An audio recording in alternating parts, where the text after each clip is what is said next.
The short words. Yeah. Back with the Howard Stern Show.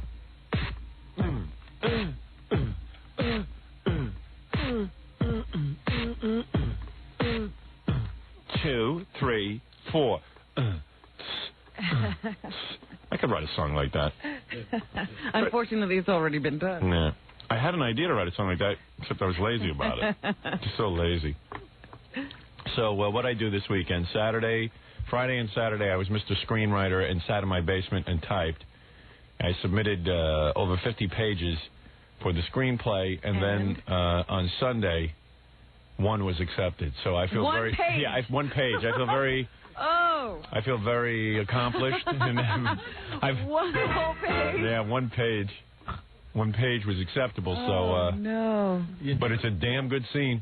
That one page is dynamite. They really did. They said it really ties everything together. Was it the first thing you did this week? No, it was the last. So wouldn't it have been wild if that was the first thing you wrote, and then the rest of the time you were wasting your time? Well, I have many other pages in there. I mean, I've nailed a few. No, I'm just talking about for this weekend. Yeah, this weekend, 50 pages, and I thought, wow, this is great stuff, and everyone was like, You thought it was really great. Yeah, I thought there were some good scenes in there, yeah. Well, the second movie, I'll save those pages. My genius isn't appreciated on an everyday basis. You know what? Now I'm wondering. You got to ask Avildsen about Rocky. Yeah, we talked. He was at my house for dinner last night. Yeah. All we did was talk about Rocky. Okay, because they I know everything about it. That Stallone had that script under his arm for 10 years. Stallone had a 300-page script under his arm. It was 300 pages. The average script should be about 100 pages, 110 maybe. So what they had to do was take that 300 pages and take it down. And at the time, since the studio was not really, it wasn't that they were behind the film, but there was only a budget of $900,000, which is very small. Yeah. Avildsen was telling me last night all the scenes that were in there that they just didn't shoot because they didn't have the budget for them, and they just had to rework them to use existing scenery. So he says, and you know what? Some of the best scenes came out of that. You never know. You never know what's going to happen. Right, because I'm wondering, of that script he had under his arm, how much of it actually made it to the screen? Well, probably about 100 pages. But no. What I'm saying is, they didn't take his script and say, this is perfect, let's take these 100 pages, and they didn't change a word. No, they changed plenty, but he said that his script was in pretty good shape. Really? Yeah. It was pretty good shape. Well, I think he should take off another 10 years and work on one. He said Sylvester Stallone was a lot different during Rocky I than he was during Rocky V. I would imagine. He was very much like a poet and very serious writer when he first met him and stuff, and now he's sort of become, Mr. Muscles. Right. Now he's a caricature of a human being. Yeah. But he still runs around, trying to convince people when he's not pumping iron, he's painting and writing. I doubt it. But you try to remember the Sylvester Stallone who wrote Rocky I, so, that's kind of cool. Listen, at one point he was a human being. He was real. Yeah. He wasn't. He was telling me cool stuff, Avildsen, about Karate Kid. He directed all 3 Karate Kids, and he loved Karate Kid 1. He said Karate Kid 2 was okay, but he hated Karate Kid 3. I'm in agreement with him. Yeah, and he says the reason is the movie they wanted to do for Karate Kid 3, but the producers wouldn't let them. See, producers get in the way sometimes. What did they want to do? The movie was going to be, Karate Kid 3 was going to be, Mr. Miyagi goes, time travels back, in the past. You go back now in the past, like in The Godfather, and you learn how Mr. Miyagi was raised, and his whole past with his father learning karate. Oh, that would have been incredible. Would have been an incredible, and all shot in Japan. Yeah. And which would have been really, because you were done with that kid. And, right, who needed him anymore? And they wanted to do that, and they said, nah, too expensive, stick with the kid, and... It was the wrong move. Bad move. And you would have gone through Japan and gone through this sort of serious training with his dad, and it would have just been cool. There was only one problem. Do you remember that? Yes, Mr. Miyagi was supposed to be Japanese. Yeah. And then in the second movie, they made him Korean. Yeah, well, he said there was all kind of things going on there. So, but he. So then they were going to take him back to Japan again. Well, whatever. Whatever was better. Korea or Japan. But that would have been a cool movie. I would have loved to have seen that. It's sort of like what they're doing with Star Wars now. They're going to go backwards and you're going to learn how Darth Vader and all of them grew up. Well, you know, that's what George Lucas had envisioned all along. At least he had a whole plan set down. He has 12 movies or something, 9 movies that he had envisioned. I don't know if he's ever going to get them made, but well, that was he had that in his mind. That was the movie Avildsen wanted, and they, you know, but sometimes he says that doesn't work out the way you want it because, you know, it's up to the people who are paying the bills. I guess. So. But I'm ready to shoot that movie. But now the Karate Kid thing's ruined because they just put out another new one. With a girl. With a girl. It's really horrible. Yeah, he said he hasn't seen it, but he heard bad news about it. So, yeah, I had my director over for dinner last night. How did that go? Pretty good. Like, you know. Was he observing the family then, or? Yeah, it was fine, but it was like my wife then goes, if you need any extras to walk on, I'm available. And I was just like, oh. Did she say that? Yeah, and I was just like, oh, why is she doing this? What's her story? She's Lucy. Yeah, when did she? I don't know. When I married my wife, she didn't want to be in anything. That's what I liked about her. She just pipes right up. Yeah, now it's like real embarrassing. She's sitting there. You know, and the kids, I understood, they were making a pitch that play themselves in the movie. Is that right? Everybody's pitching him at your. But Avildsen, I briefed Avildsen beforehand on the problems, and he just told them, no, you don't want to be in a movie. You have no idea how boring it is and how long you have to stand around and wait your whole day, and then you finally get to do it, and you don't even know what happened. And the reality is it's a lot more boring. And the kids accepted it. Allison couldn't accept it. She goes, that's okay. I can stand around. She can handle it. Yeah, right. But, you know, like, that's Jackie's ball and chain is always screaming about how she wants to be in stuff. Right. And I goof on him for that. Now, I got the same thing going on at home. And Fred's lovely bride is an actress. Yeah, well, Fred's bride quit her job and everything and became an actress. It's a curse. I guess my wife just caught it from them or something. I don't Contagious. know. But at least my wife doesn't go to acting classes and stuff. I'm proud of that. No, she just wants to just walk in and be put in the movie. Yeah. Much like Lucy. Yeah, I like that. All day. Yeah. Her and Ethel plotting how to get into a movie. And then all of a sudden she wants to star. Yeah. Actually, I would like Avildsen to hire my wife and watch her act. I would just love to see it. I would just love to see it. A screen test. If film didn't cost so much money. Yeah, I think we ought to film that screen test and then release it to the public. Well, that's your trailer. Make it as a trailer, yeah. That's your trailer. Keep the screen test, and then every time she wants to be in something, just show her a screen test. Yeah, right. There you go. Why, that hasn't dissuaded your wife. She's been in one bad play after another, and she still keeps going. And you should see the movies she's in. Well, she can't see those. They're plays. Yeah, right. No one videotapes them. What was that movie she did? The one that... Ghoul School. Ghoul School. She doesn't watch that and go, maybe I should stay home? So what luck is there for me and my wife? Good luck. Good luck. Well, your wife has a master's degree. Yeah. Hope. At least my wife doesn't make me put up money for plays like Jackie's wife. Jackie's wife. Yeah, renting out 5-seat theaters. Yeah. Jackie, do you mind putting up some money for the play?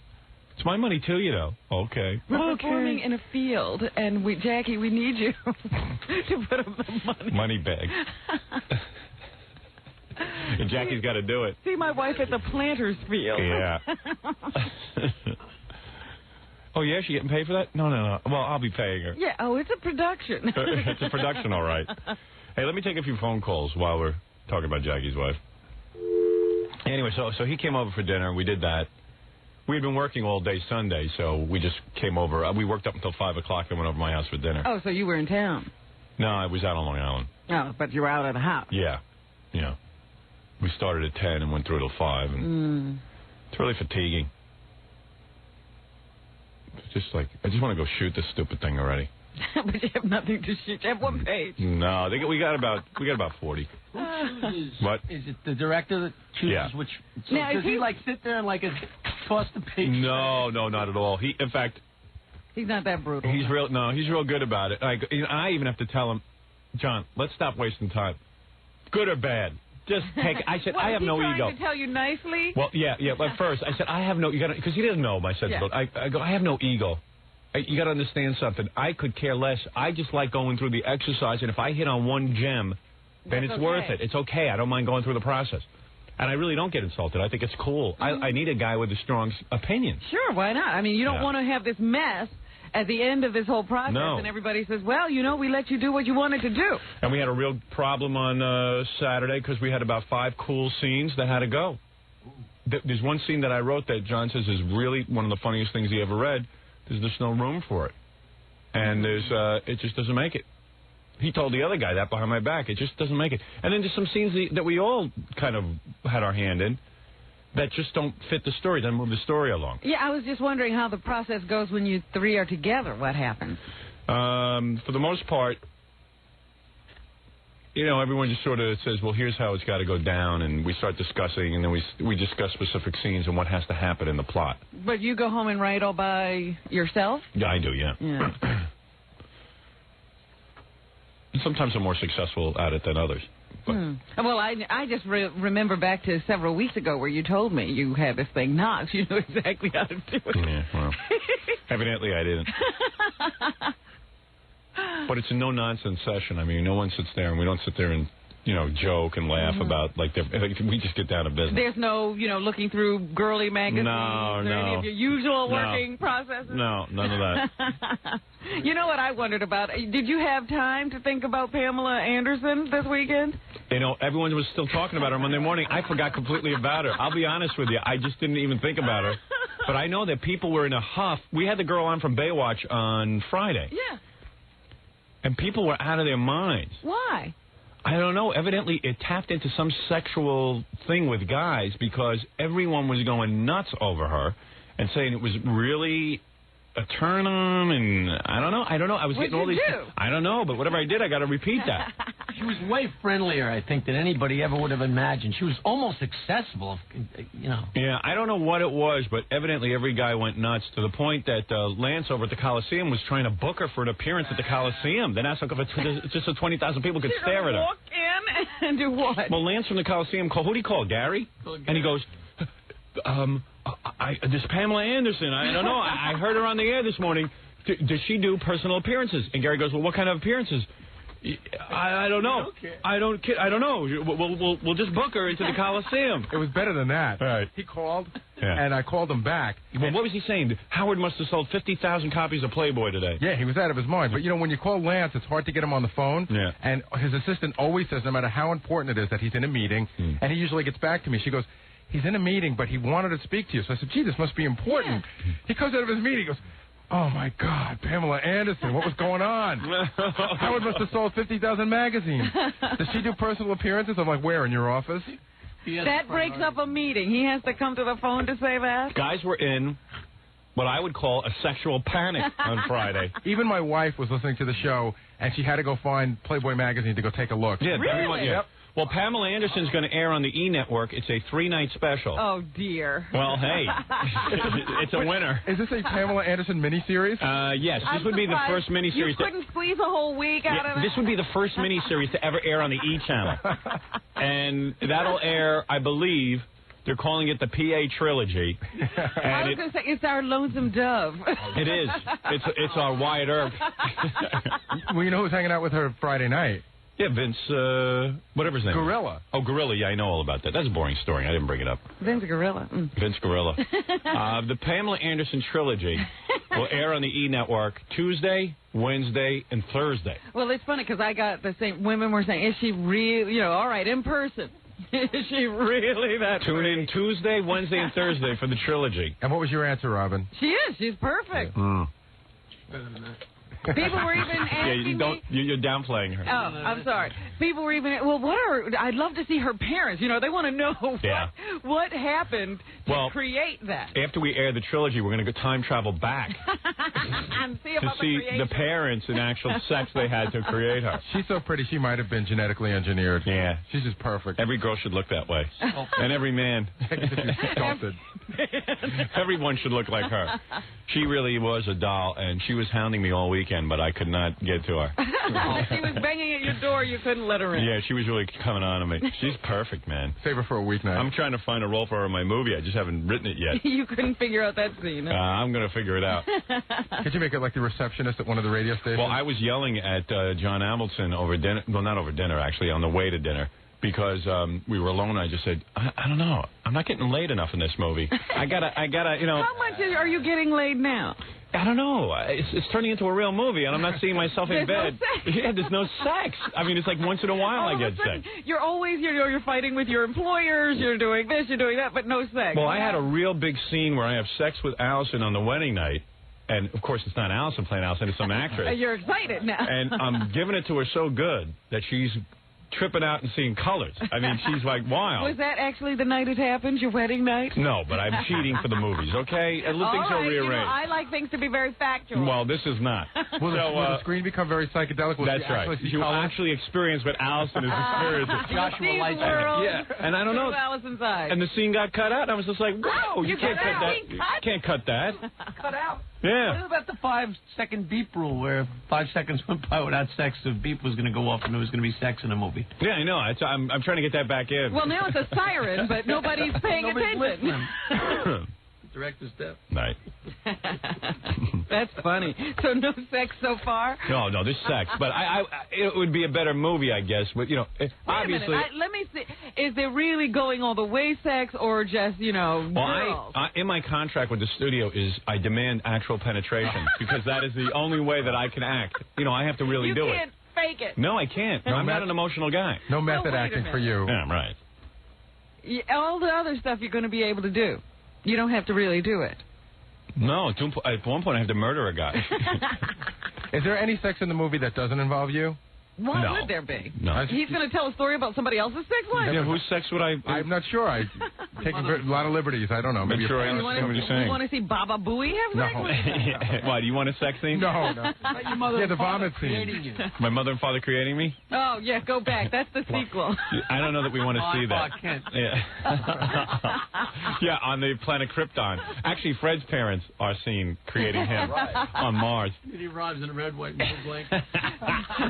And his parents on Earth take a look at it and go, they throw the blanket Put him out. back in the thing and shoot it back up. Come on. They send him back. Turn the rocket around and light a fire. They find him after he lands on Earth, and they just throw him in a garbage Yeah, pail. Fred says on the road picking up a car, and they throw him away. They throw him away, and they keep the blanket, and they raise the blanket. Martian child found in garbage can. Martian baby abandoned. Yeah. That's great. That's the best sequence in the movie, when Fred is discovered. I'll look for that. Somebody walks by a garbage can, it's like an antenna sticking out. Yeah. Fred.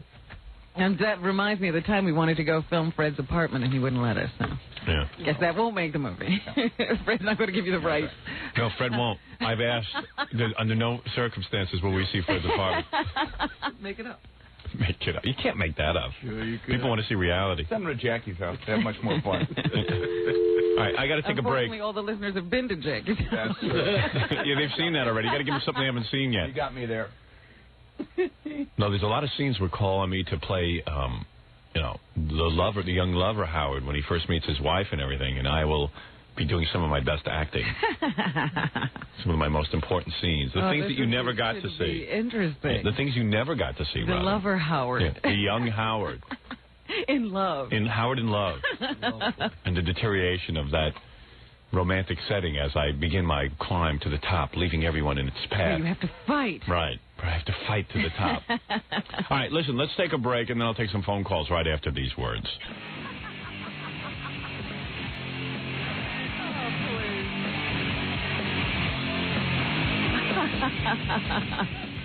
All right. Just jamming, playing the air guitar. Watching you rock out. Well, I was rocking out. Yeah, that was pretty good. I was playing there with Gorilla. Gorilla tells me he was at a bar. Yeah. It was the club that I've been working at, Club Expo. What do you do there? You just appear? Yeah, they actually, I got a job there. I'm what do you do? working the door, the VIP. I'm working the VIP door. You work the VIP door? Yeah. You open and close it? Well, they give me a list. And You're I the make doorman. Sure, yeah, pretty much. Oh, you're the guy. But it's a steady paying gig, you know. What is it? They gave it to you so that you'll announce it? No, not at all. Not at all. No, but I'm saying you announce it at the end on the radio. Yeah, that's just for the first couple of weeks right now. And do people come in to see you? I have no idea. There's so many people there. Does anyone ever say, hey, I heard on the radio Steve Gorilla is here? A lot of the employees. Oh, but no one ever... I didn't meet anybody, no. Actually, no, I did. I met a couple people there this Friday night that actually did say they heard it. I Excuse see. me. The first time I didn't, but it was packed wall-to-wall people. So you got a job there as a doorman, and then they said, hey, why don't you Well, no, just announce it? it's the same guy that hired me, that owns a club, that owns another club in Brooklyn that I worked at, that I did appearances You got at. dry mouth, dude? Yeah. Yeah, Sorry. dude. What, are you drinking all weekend? No, not at all. I'm just wondering, can these people who might hear it on the radio even get to the VIP room?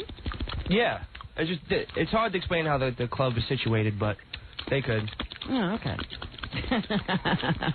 Anyway, so Pamela Anderson ran into the club where Gorilla works, and how did you end up hanging out with her for an hour? Like, how did you convince her you were somebody? I didn't. When she came in, I had met her that morning. I said, And she remembered you? No. Technically, I doubt it, but Technically. Technically, I doubt it. Technically, I doubted. But, What does that mean? no, I don't know. I said, how you doing? I said, I met you this morning, you know. Have you met From the English Howard's radio language? show. No, not yet. My mouth dry? I said, I work on Howard's radio show. I met you this morning. She turned, she goes, oh. I said, yeah. I met you this morning. Technically, I met you this morning. Technically, we're friends. And what happened? She hung out with you? Like, was she? Well, what was she wearing? What was she? She was wearing. All of a sudden, Beavis and Butthead. technically. Well, she was just wearing like a leather vest, which that's it, and like what she was wearing here. Pretty much, but I don't know. The cleavage was just a lot Was it more. the same leather intense. vest? I don't know. I don't think so. It was a lot tighter. Did she like get dolled up and go out to clubs and then like guys just stand there and go crazy over her? There was so many guys just What does standing she around. do at a club? I mean, She like when literally- she's there for an hour, what does she do? She was with Brett Michaels. Do they Oh, dance? who's there? No, they just hung out and drank and basically talked with each other. They would. I don't understand something. Why do they need to do that in public? Yeah, I don't.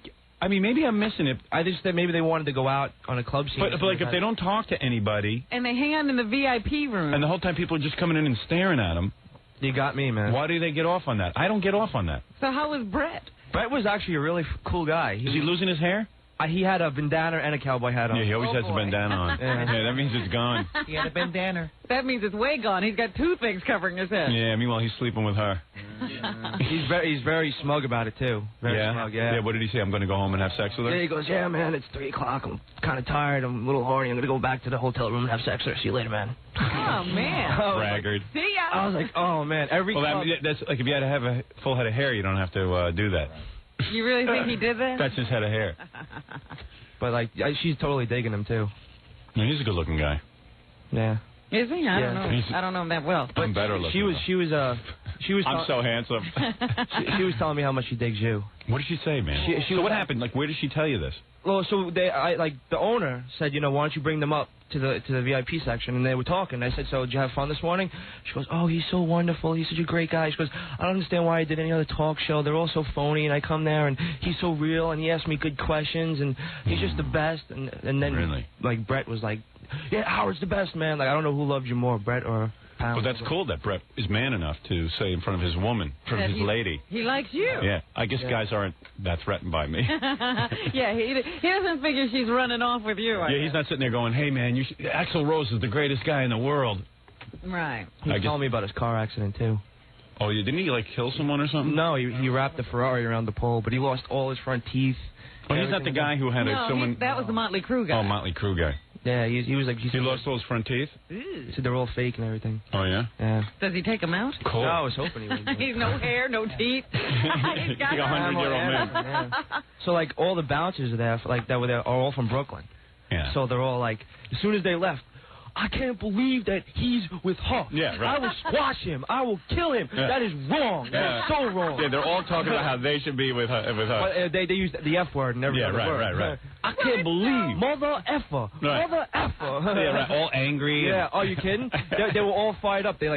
She got every guy in that place so sexed up. That's why I'm glad I'm not single, because if I was with her, guys would just start beating me up. But wait a minute. There's no difference between leaving here and leaving that club. I go in there after a pretty girl's been in there. You're all violent. Oh, yeah, we're violent. We get violent. I'm like, Yeah. this is what happens. After Pamela Anderson leaves What here, I would do to her. I stand here and I just go, I don't believe she said she'd go out, and I can't believe, and I start banging the table and Yeah. going, I can't But believe what I you could get said her. This last time was, because it's always what you would do. Yeah. How you would drive that car. And it's always a violent sex act. It's Right. almost bordering Yeah. on abuse. Yeah, and for her that day, when I walked in, it was something about what you were going to do to those lips. I'd smack her in the head 50 times. I'm always like banging her head into a wall. Right, you're killing them. I started telling Robin, tell you in what bad shape I am. I'm telling a girl what I'd do to her lips. What was I going to do to her lips? Do you remember? No, you just do. Usually what you do is first you're standing And I'm like moaning. this, and you got your pelvis stuck out. And you go, oh, man, what I would do to those lips. Yeah, and it ain't with my What are lips. you going to do to those lips? Rip them off her face. Put them in a jar of formaldehyde. And then Jackie chimes in. Yeah. It's licking. What would happen to her if she did a split? Oh, yeah, what was Jackie's a weird guy. She has weird sexual thoughts. Yeah, what was your whole thing? You were moaning about her doing a split. No, I made an old joke. Yeah, sure. He goes, wouldn't it be great? She was a gymnast. She was a gymnast. And I wanted to really see her do a back bend. yeah, then her breast would have popped out of her shirt. Oh, man. Well, Jackie's really I angry. really tried to get. Could we have moved something? We could have done tumbling. We all And Fred, even Fred was moaning. And Fred, Oh, yeah. Yep. Fred doesn't really say what he'd do to her, though. No, he's just agreeing. You know, he Right, usually yeah. agrees with everybody around the room as they're I raping can't and pillaging. compete with Jackie on that because he's licking her after she's done strange, Yeah. strange That's places. true. I That's can't true. compete with After that. she goes to the I start to bathroom, fantasize and then I get nauseated. after she goes to the bathroom, here's what I'm gonna do. There's no scenario strange enough to keep me away. Yeah, right. That's Jackie. There's no scenario strange enough. I don't care what you say. Yeah, I finally find, and then it's somewhere about 10 minutes into the discussion, somehow I find something that I won't do to Pamela Anderson, Right. and Jackie looks at me like I'm a jerk. He goes, "What's the matter with you? I'd pay to do." Yeah, like I'm a homo. There's always at one point where Jackie talks and everybody just goes, huh? Yeah, it always gets a little too sick. That's You know? I like to get her in bed with a dog. Yeah, right. Yeah. She's hot or she's not, guys. Putting his tongue in weird places. Oh, man. At weird times. I do not rescind one thing I said. So how long was she talking about me for? For a good 5-10 minutes. Really? She was like, every time I go on someone else's show, it's not the same thing. It's just like, and she just got off doing the Jon Stewart show, and from what I understand, like there was a little tension between her and Jon or something like that, and it didn't go good. So she was like totally even digging you twice as well. Oh. What kind of shoes was she wearing? What kind of pants? Those stretch pants? I couldn't get that far. Man. She was wearing a little skirt. She wears toe rings. She had a little skirt on. Oh, she had a little skirt on? Oh, so you saw her legs? Yeah. Was she wearing stockings? I don't think so. Oh. Very tan, Did muscular. you take any pictures? No, I didn't take any She's pictures. a piece. Actually, they did take pictures for the club, and the owner, said getting one, so I did. She would have called me up. I might have to cheat with her. I'm going to do it. Well, she didn't say she would cheat with you. She would. Oh. I think she would. Yeah. Yeah. Hey, I think so. I thought that's the situation. Technically. I am a All right, I can't talk. I want you out of here. I can't talk about this anymore. I won't be able to do the show. Yeah. Short skirt, no stockings. Yeah. Ooh. Give me access. What is this? Oh, there's Ralph with Pamela. Oh, whoa. Oh, he got his pictures developed? Oh, this is funny. I got to see it. Look at Ralph, his stupid, goofy face. Look at that. Yeah. Oh, man. Oh, stop. Rip that up. Unfortunately, Right. you see I gotta him and take a hardly look any at of her. Yeah, look at that. It's like she's Oh, hugging she's you. draped It's like all over it. How'd you get her draped all over you? I sat down next to her, right? Yeah. And I didn't want to put my arm around her or anything. So she jumps over next to me. She goes, "Oh, I have to put my arm around you." See the one picture where she's leaning on my shoulder? Yeah. She's rubbing my back too. Ralph said I was she was about to pass out. You think she digs you? No. Oh, you shut up. Nobody asked you, Robin. She wouldn't just rub any guy's back. I think she digs making guys like Ralph almost pass out. Yeah. I mean, because It just proves that she's awesome. I was dizzy well into Saturday. Well, I know. he couldn't stop talking about her. He told me he had to go through the whole photographic session with me, tell me everything that happened. Well, Ralph is so shallow that all he cares about is whether a woman is, perfect looking. Right. Like he doesn't care about their personality or anything. Come on, she had a good personality. You know, but you're really shallow. I mean, you admit it. He's a very shallow guy. Yeah. He's really into, he's a guy that does makeup. Yeah, he's always picking people apart. He's into, like, physical beauty, even though he has so many flaws. I'm so perfect that I insist that everyone around. So, he was like, he's the kind of guy who would marry a girl, and then if she got in a car accident, he would leave her. Because he couldn't handle it. Goodbye. Yeah. But you would never marry anyone unless they were this perfect, right? You would marry her. Yeah. Yeah. But yeah, he told me this girl he could be monogamous. He could live with her the rest of his life. Yeah. No, he's not.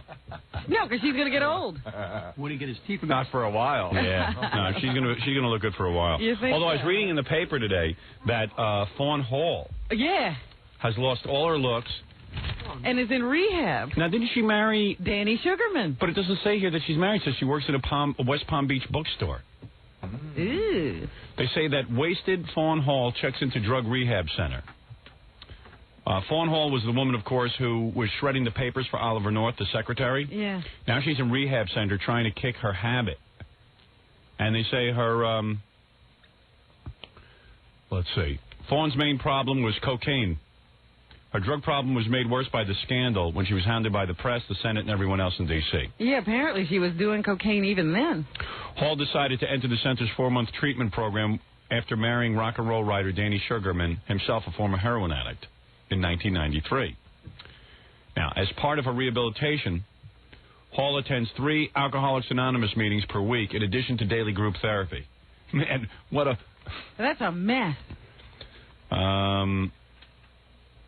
They say that she used to look like a model, but now she looks like an old woman. And she's like Danny. And she's just...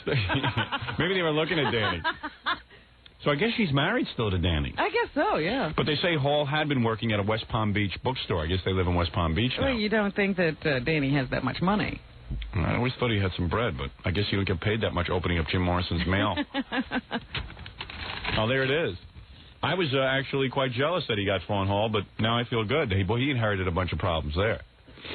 Well, just imagine, I mean, it's kind of precarious for him. He's such a weakling in terms of drugs. And she's all running around doing her thing. I wonder if he got into a little trouble. No, it says here he stayed straight. Yeah? Yep. Well, that's good to hear. But imagine when Fawn Hall straightens up, and then she's got to go look at Danny now. Well, yeah, that's when she's going to figure out who she married. Yeah. And freak out. Imagine how Danny looks once he gets straight. That's going to be funny. We got to get Danny on the show and ask him what's going on. He probably can, in Palm Beach? Yeah. He can probably hear us now. Yeah, Danny, give us a call, will you? We want to hear about how cool everything is. It's pretty cool. Marion Fawn. Marrying Fawn Hall. Yeah, that's how he talks. I'm marrying Fawn Hall. Yeah, man, piece of ass. Marries her. 2 weeks later, she ages. She becomes 100 years old. She goes home and sees him, does a U-turn, goes back to another meeting. Yeah. All right, we got to take a break. I'll come back and answer the phone calls right after these words. Stern. Whoa. Here's Howard. Yeah. Yeah. Nice. I like when the announcer's a little faster like that. Yeah. And inside all that music, I like it. Yeah. Here's the Howard Stern Show. Here's Howard. That was good. Use that one. Yeah. Do you think that you inspired the Supermodel of the Year contest on pay-per-view? Yes, I did. I absolutely did. I'd like to host how it. well it went with our pay-per-view special for Miss Howard Stern? Absolutely, Robin. Okay, let's go to New York. We'll go to all our markets. We're going to take a call from each market. That includes Miami. Let's list all our markets. You ready? Okay. New York, Miami, Orlando, New Orleans, Cleveland, Los Angeles, Myrtle Beach, Washington, Rochester, Baltimore, Buffalo, Vegas, Washington, Philly, Baltimore. You keep repeating. San Jose. That's 100 markets for it. Dallas, Texas, El Paso, Texas, Albany, and others. Did you mention Boston? Boston. Did I mention Boston? Did I say Cleveland? Yes, I you did. say Cleveland. Hello? Hello? You're on a speakerphone. You lose. Yeah, wait up. No. I'm here. Why are you so obnoxious with that? What, with the speakerphone? Yeah. I didn't know you were going to get to it so soon. All right, go ahead. All right, I have a few questions. The first thing I want to say is, how come you're working on Columbus Day? But that's not important. Yeah, good question. We go through this. We were just discussing that in here. We have that discussion every year. Right. I mean, everybody else in New York is off, and you guys are working. Are you kidding? Well, I don't know about that. You see, everyone makes this argument every year that only school kids are off. And it's a federal, state, and local holiday. And why are we working? Howard. When am I going to get a break in life? The lady with the little coffee truck on Madison Avenue where we get our coffee before we come to work is off today. Really? Why? So why don't we remember that each year? Talk to your boss. Talk to my boss. Who's my boss? Captain Chiasano. He's a jerk. There's no mail delivery. Now I'm angry. I'm taking tomorrow off. So in other words, no one's listening today. What am I doing? Are the other morning shows on? I don't know. Are other morning guys on? Like, the idiots? I don't know. I don't listen to the idiots. Yeah. Listen. Hello?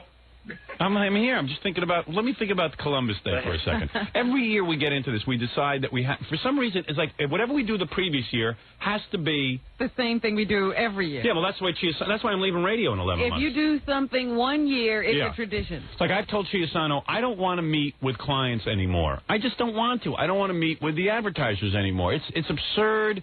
You've got a big client base. In the beginning we had to do that. It's not necessary anymore. Write a piece of copy and I'll read it. No, you've always done it. He can't get out of it. He can't get out of it. And I'm sick of it. So it's like I can't deal with this guy anymore. Can't turn the tide. Yeah, I tell him once in a while I want to pre-record a commercial. I can't do it. It's never been done. No, you can't figure out how to position that with your new sponsors. No. They want you to read it live each time. Right. I can't get any change. Once you come into a place, they always look at you the same way. Even though you're this huge star now, Yeah. Tom still sees you as just the DJ. Yeah, just stand there and record the commercial every day and do the same thing the way you did it. Can't change. Can't change. Oh, he would only just get an illness like that runner. What is that runner? Died. What did he die? Brain cancer? Why can't Tom get brain cancer? Have a brain. How's he going to get fast?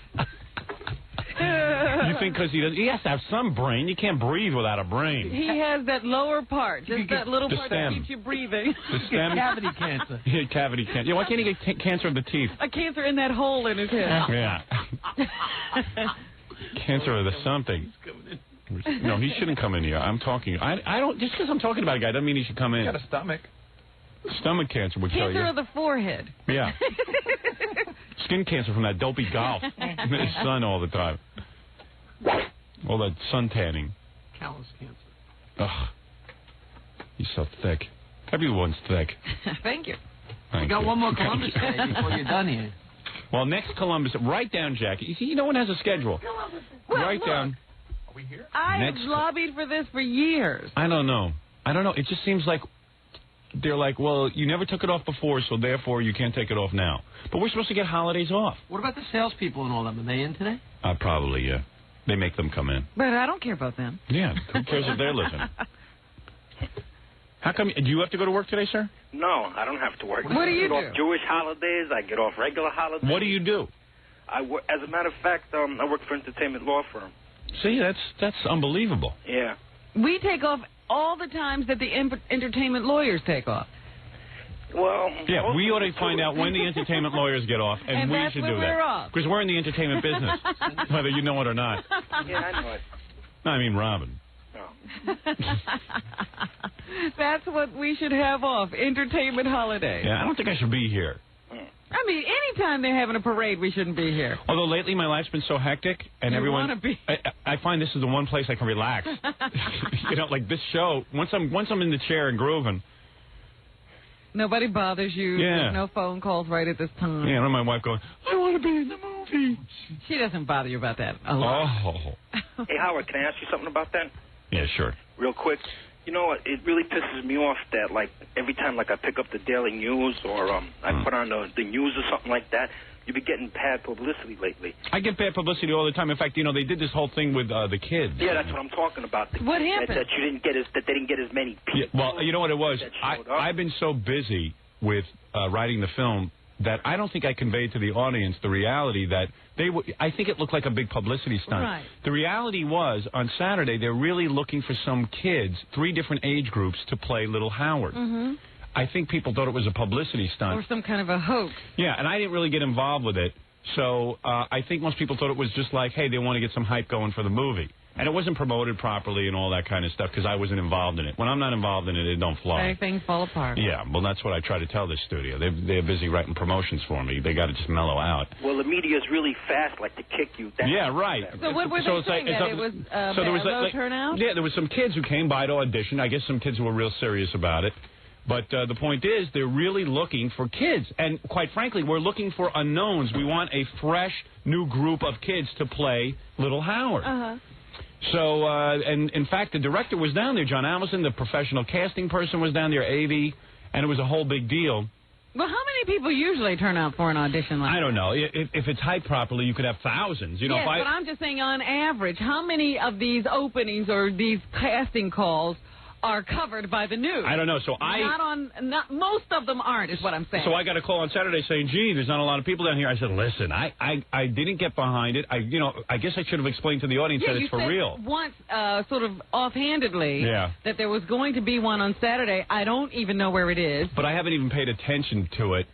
So if they held one now I understand what it is.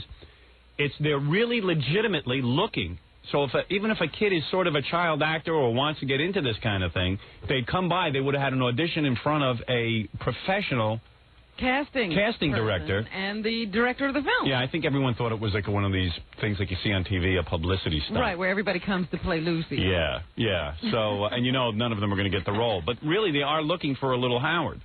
So I didn't explain this. I didn't go into it. I mean, a lot of parents who have been trying to get their kids into stuff for a long time would have gone down to this thing and at least met a professional casting person. Not only that, people who are looking for publicity would have been there standing online if they knew news cameras were going to be there. Yeah, so I didn't know anything about it. No one coordinated it with me, and I didn't get behind it. So, of course, I don't know. So anyway, I didn't pay any attention to it. So, like a TV reporter go, well, no one wants it. No one wants to be you? In my career... You got to understand something. They're waiting for me to flop. This movie is going to be one of the biggest movies of all time. I guarantee it. We can get Billy to play Little House. Yeah, right. And the thing is, they want me to flop so badly, they're willing to go out and say, well, thousands of people didn't turn out for Howard Stern. It is a terrible movie. They want to call this the movie and tell you I'm a failure. They want me to fail in the worst way, but I won't. They're going to criticize you every step. Oh, you bet. You bet. It's killing them that the book was so successful. It kills them that the pay-per-view was the biggest one in history. But what kills them about you? That's what I don't understand. I mean... It kills them that my videotapes go through the roof. It kills them that this radio show generates millions upon millions of dollars in business. It's definitely jealousy. What it is that people... It's not the sex talk. I don't think it's that. No, I don't think so. I think it's they're jealous... They don't like the fact that I don't kiss ass. Yes, that you don't play the game. You're not one of these guys who, they can then jerk around. Like, I don't go out and do phony charity work. Rush Limbaugh. Yeah, right. I don't go out and do, like, that kind of stuff. They just you don't want to go to the White House and sit with the president. You're not looking for that stuff. Yeah, and then I get on the air and, like, I make, I wish brain cancer on people and stuff. That kills them. They don't They don't like this. They don't like they don't like the fact that I'll say anything that's on my mind. But that's no different than what anybody else does when they're sitting privately one-on-one and they say, I wish my boss got brain cancer or anything. You just say it on the air. So, I mean, that's like, that's wrong. Yeah, of course. They all think it. Right. You're going to tell me that there isn't a person in this audience or in this world that hasn't said, oh, I wish that person was dead. Yeah. So I do it with a comedic flair, but at least I think I do. And it kills them. It kills them. I must tell you that whatever they will try, you see, I've tried to explain this to my movie studio. I said, you guys have to understand something with me. When we do something, each time it has to be right. And the reason it has to be right is because everything we do is evaluated. What is it? Got a guy on the phone who took his kid to the audition. He said it was a really good experience. Yeah, it was pretty cool, huh? It was pretty cool, wasn't it? I heard it was pretty cool. It was a great time. We had a wonderful time. Yeah. Your parents are wonderful people. My son was a big fan of yours, and we're big fans. So we had a wonderful time. Yeah, I should have promoted it, I guess. But you know what? I really kind of forgot about it. Is your son an actor? Yeah. Well, he's been in a few things, and they found a couple of good kids down there too that they're actually considering for not only my film, but they're casting for other films. They actually found some good kids, some kids who some of them had never even acted before. We had a couple of write-ups in the paper, and Newsday they mentioned our name. It was an interesting experience. My son really enjoyed himself. Yeah. And he's dying to be in the show. How old is your son? My son's 15. And he looks enough like Howard to be Howard. And was he the one who did he come down with a little brother? No, that was the other guy. That was one of the other boys. Yeah, I saw some tape of him. He was pretty good, this kid. We met your publicist. My son was the first one, and he was a little nervous, and he blew the whole thing off. He really did too well. Yeah. But given the opportunity, I think he'd do a real good job. Yeah. So anyway, I never really got behind or got into this whole Little Howard search because, quite frankly, I didn't even want one of these open casting calls. But I didn't realize they were really treating it seriously. Mm-hmm. I wanted I just wanted to go the quiet kind of thing. Come into the office, give me your picture. Yeah, I want to do this all kind of slowly and get it right and do it I didn't want to make a spectacle out of the thing, which was fine. I don't give a crap. I want to make the best movie possible. Mm-hmm. I think it's going to be a good movie. No, it's going to be real fantastic. I think it'll. Well, the movie's going to be like the book, so. Yeah, well, I think it'll transpose over to movie real well. Yeah. What did your parents do? They were down there to talk to the press and stuff. But they also were looking at the kids and commenting on how much, they felt that the kid was like Howard or wasn't like Howard. Or They needed somebody down there to talk to the press. And the thing was that... tickets to the movie. What? Your dad was trying to sell advance tickets to the movie. Yeah. He's doing material now. Well, my dad's now down there. I was watching some tape of him being interviewed, and he says, I always knew that he was going to be into the entertainment field. So he's not When did he know this? I don't know. When did he know I always this? knew I it. want to know. So I always tried to encourage him to take summer stock, take acting lessons. And When did you do these things? What? When did you do these things? I never did any of these things. He just encouraged me. But he always knew I was going to be... He was the last one to know I was going to be in the entertainment field. But, listen, he's rewriting history. Well, wait a minute. I do remember you saying something to me about summer stock and your father. Yeah, he did. When I was in high school and I was still insisting on being on the radio and I had never even opened my mouth in a classroom, he says, listen, he tried to shock me. He goes, you're going to be in radio? Why don't you go be in a play somewhere and I'll sign you up. There's a theater group in Boston. They take dopes like you and you can work on the scenery. Maybe they'll even get a part. I go, I'm not interested in being on the stage, Dad. So, I just want to be on the radio. He goes, well, why don't you go over to Hofstra College and volunteer for their radio station over there? Why don't you go to a supermarket and announce into the supermarket microphone? I said, let me tell you something. I don't want to announce at a supermarket. I don't want to be an announcer in the traditional sense. He goes, oh, you don't want to be an announcer in a traditional sense? Who is going to hire you to be non-traditional? I said, no, you don't understand. I'm going to do a whacked-out talk show. Oh, you're going to do a whacked-out talk show. Oh, and you think don't you see that a clown has to first learn to be an acrobat, and then he can be a clown? And, and I got the lecture each time. So this was the encouragement. Yeah, this was the encouragement. This was my dad encouraging me. I just wanted to know how he encouraged Yeah, this was my dad basically telling me I'm an idiot. Howard, yeah. we went down at about 7 in the morning, and we camped out in front of the Palladium. Yeah. I figured there'd be 1 million people there. I was really disappointed. Yeah, right. The turnout, but apparently it wasn't publicized well enough. No, it was my fault. I didn't even understand what was going on. But I don't care about auditions and stuff like that. I'm in the middle of making a movie. Writing. I'm busy writing a movie. You're worried about the publicity and that sort of thing. Yeah. We met your publicist. Who, Haley? She's hot. Isn't she something? She is hot. Did you see the? She was wearing the rack. She was she was wearing leggings, and she was wearing that long sweatshirt thing. Yeah, man. Yeah, I was just hoping that thing would ride up. Yeah, she went to Washington with me. I was on the plane right back with her. Oh, really? Hooba, hooba. Hooba, hubba, hubba. Oh, man. Best cans in New York City, Haley, my publicist. Yeah, she said that... and she likes to go sunbathing, and she likes to go... when she had that boyfriend, she used to go to Nevis with him, that island. Uh-huh. And she told me she would topless sunbathe. Is that right? Oh, yeah. Well, what happened to him? I think she must have dumped him or something. So she's available, guys. Foxy lady. Got the chubby. Yeah. Are you married? Unfortunately. Yeah. I tell you guys. Why, was Haley coming on to you? No. So you might as well be married. Yeah. You're right. If you didn't have your wife, you'd have no one. Yeah. She's like real professional and stuff. She don't act slutty. Robin, you hit the nail right on the head. Hit the nail right on the head. All right, dude. I thank you very much for the opportunity. Yeah, no problem. Yeah, I mean, I guess I could have gotten thousands of people to turn on if I'd explained what it was. No one explained to me what it was. I didn't know. So... I just hope that they either get a call back or they give them a second shot. Yeah, well, evidently a lot of the kids who went down there, I mean, you know what? They want thousands of people down there. I could deliver that. I'm telling you that's... Are they going to do it again? I don't know. No, I hope not. I don't want that kind of nonsense going on. I want the movie written, and then when the movie's written, then we cast it. You understand?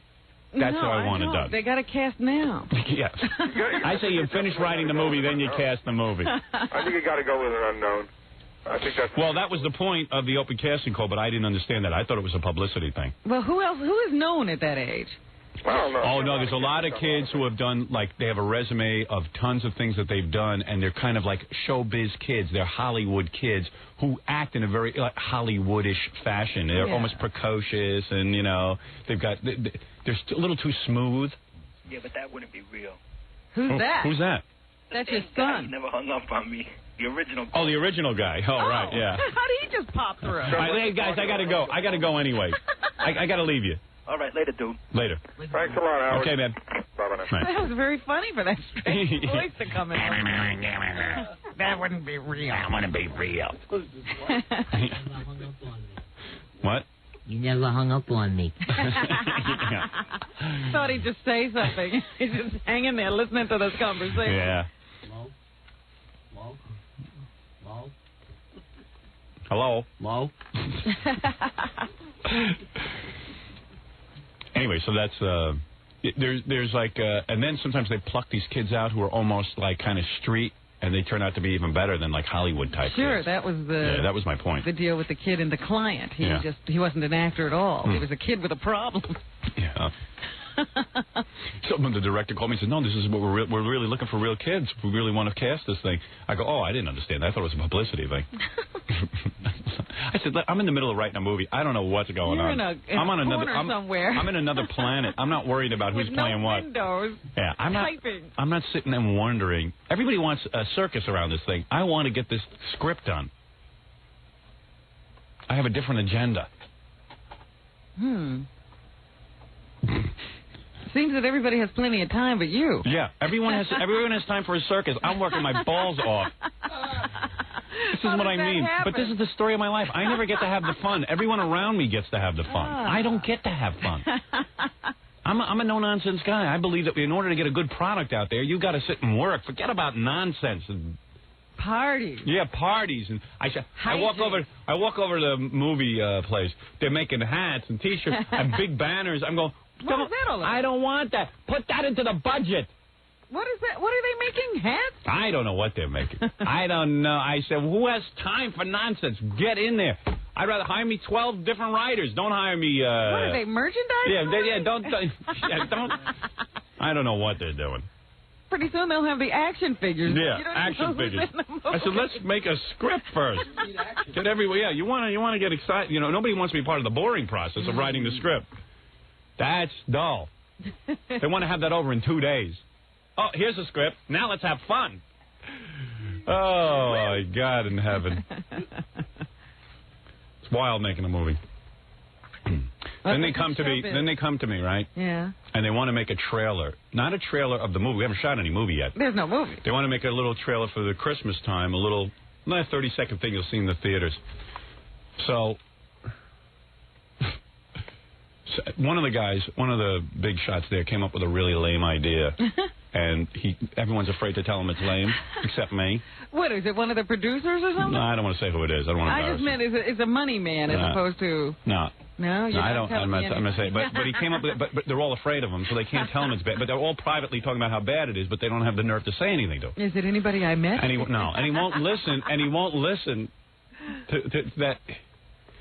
You put something bad in a theater to promote a movie, it's worse. It kills. That's right. It kills the movie. It's lame. And nobody will be waiting for it. So I'm in the middle of this exhaustive argument. So I said, why don't you go out and get all these trailer companies and all these advertising agencies to come up with a really cool idea. Get pitched. Be a gentleman. Lay back and get pitched. Mm-hmm.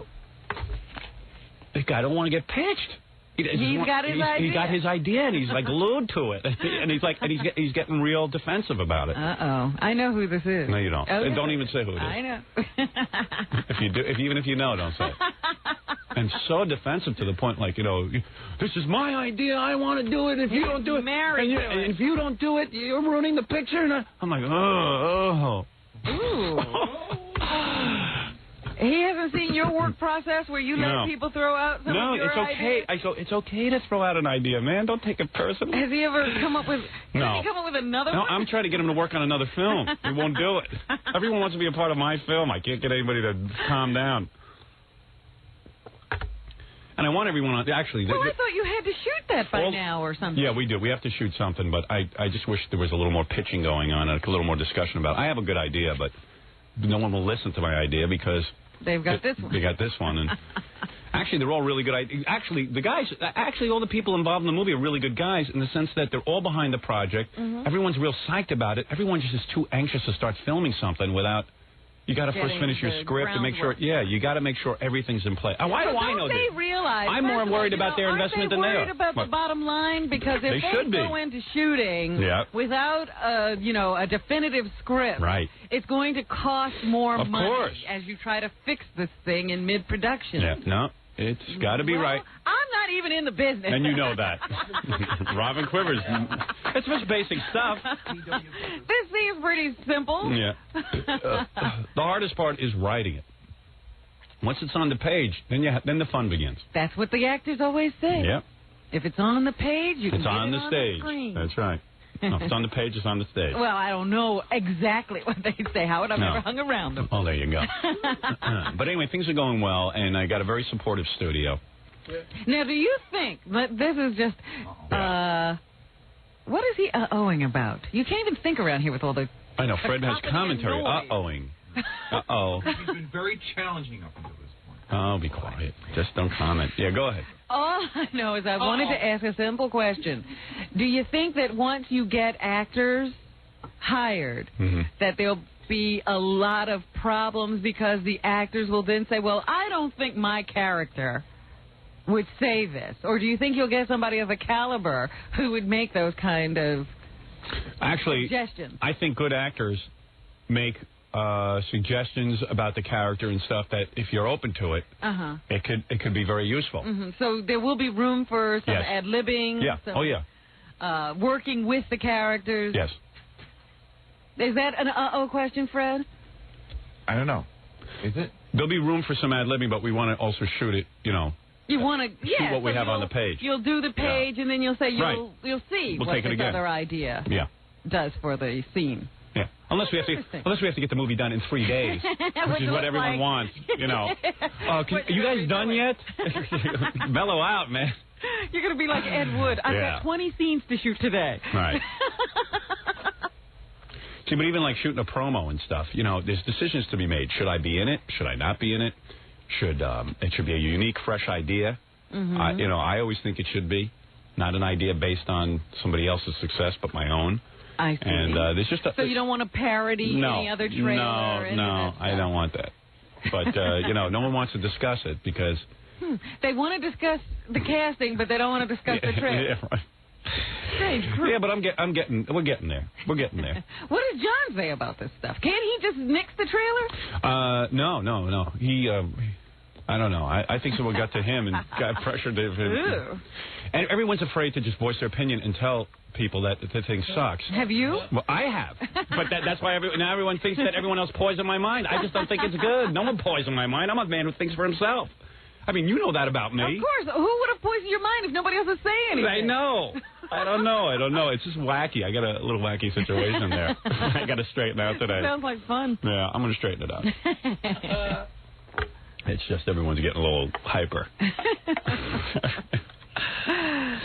really want to do this. He's really crying and no, I don't want. I just want everyone to mellow out. That's all. Making it really hard for people to say no to him. Yeah. Or her. I don't know who. It's cool though. I mean, are there any women in the Reicher organization? Not in the Reicher organization. I'm sure there are women in the Reicher organization in the decision-making positions. Well, who would be in the decision-making? Well, the casting director. Oh, the casting director is a woman. A woman. Yeah. Okay. Yeah. But I just wondered about anybody else. Yeah. Does John have an assistant or? Yeah, there's a lot of people already. There's a whole private parts office of assistants and stuff. And But I just meant him as a director, like an assistant director. I meant the cinematographer the other day. Secondary shooting to or anything like that? Yeah, there are people who assist him, but also he's in the middle of putting that organization together and hiring people. And then I met with the cinematographer the other day. What does he do? I always see that name. He shoots the. He's the actual. He's the photographer. He's a cameraman. He's the actual cameraman. Oh, that's what a cinematographer. Yeah, like all he's got to do is focus. He runs the camera. But they came up with a fancy name for him, cinematographer. It's always interesting to find out this stuff. Yeah. Because you think that's some fancy thing. Yeah. And John, the director's I'd say he's about 5'2". 5'2". And are you kidding? He's about the size of Billy. And then the cinematographer is the same height as John. Oh, my. He sings the same way. So, what? He sings the same way. Yeah, so the cinematographer started looking me over, and he was looking up, and he went, uh-oh. You're like shooting a right. He says, I guess we're going to be digging some trenches. How is that what they're going to do? Because I was going to say, how are they going to get you? You fit into the screen? On the screen. Well, we're thinking of shooting the whole movie. You don't see my head. It's just, you see from the neck down. Right. They're completely out of frame. That would be the most innovative film of all time. Or they shoot it sideways because that's the longer version. Yeah, it'll be cool. Make everybody lie down the side. Yeah, crop them down.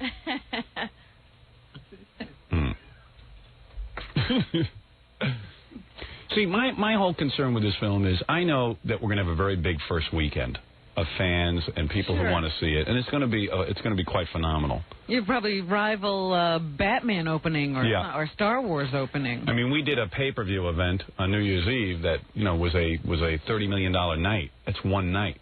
I mean, when people have $30 million weekends, first weekend, the studios are ready to bow down and kiss the carpet. Yeah. So that's not my point. My point is in making a good film so that, like with the book, you find a bigger audience.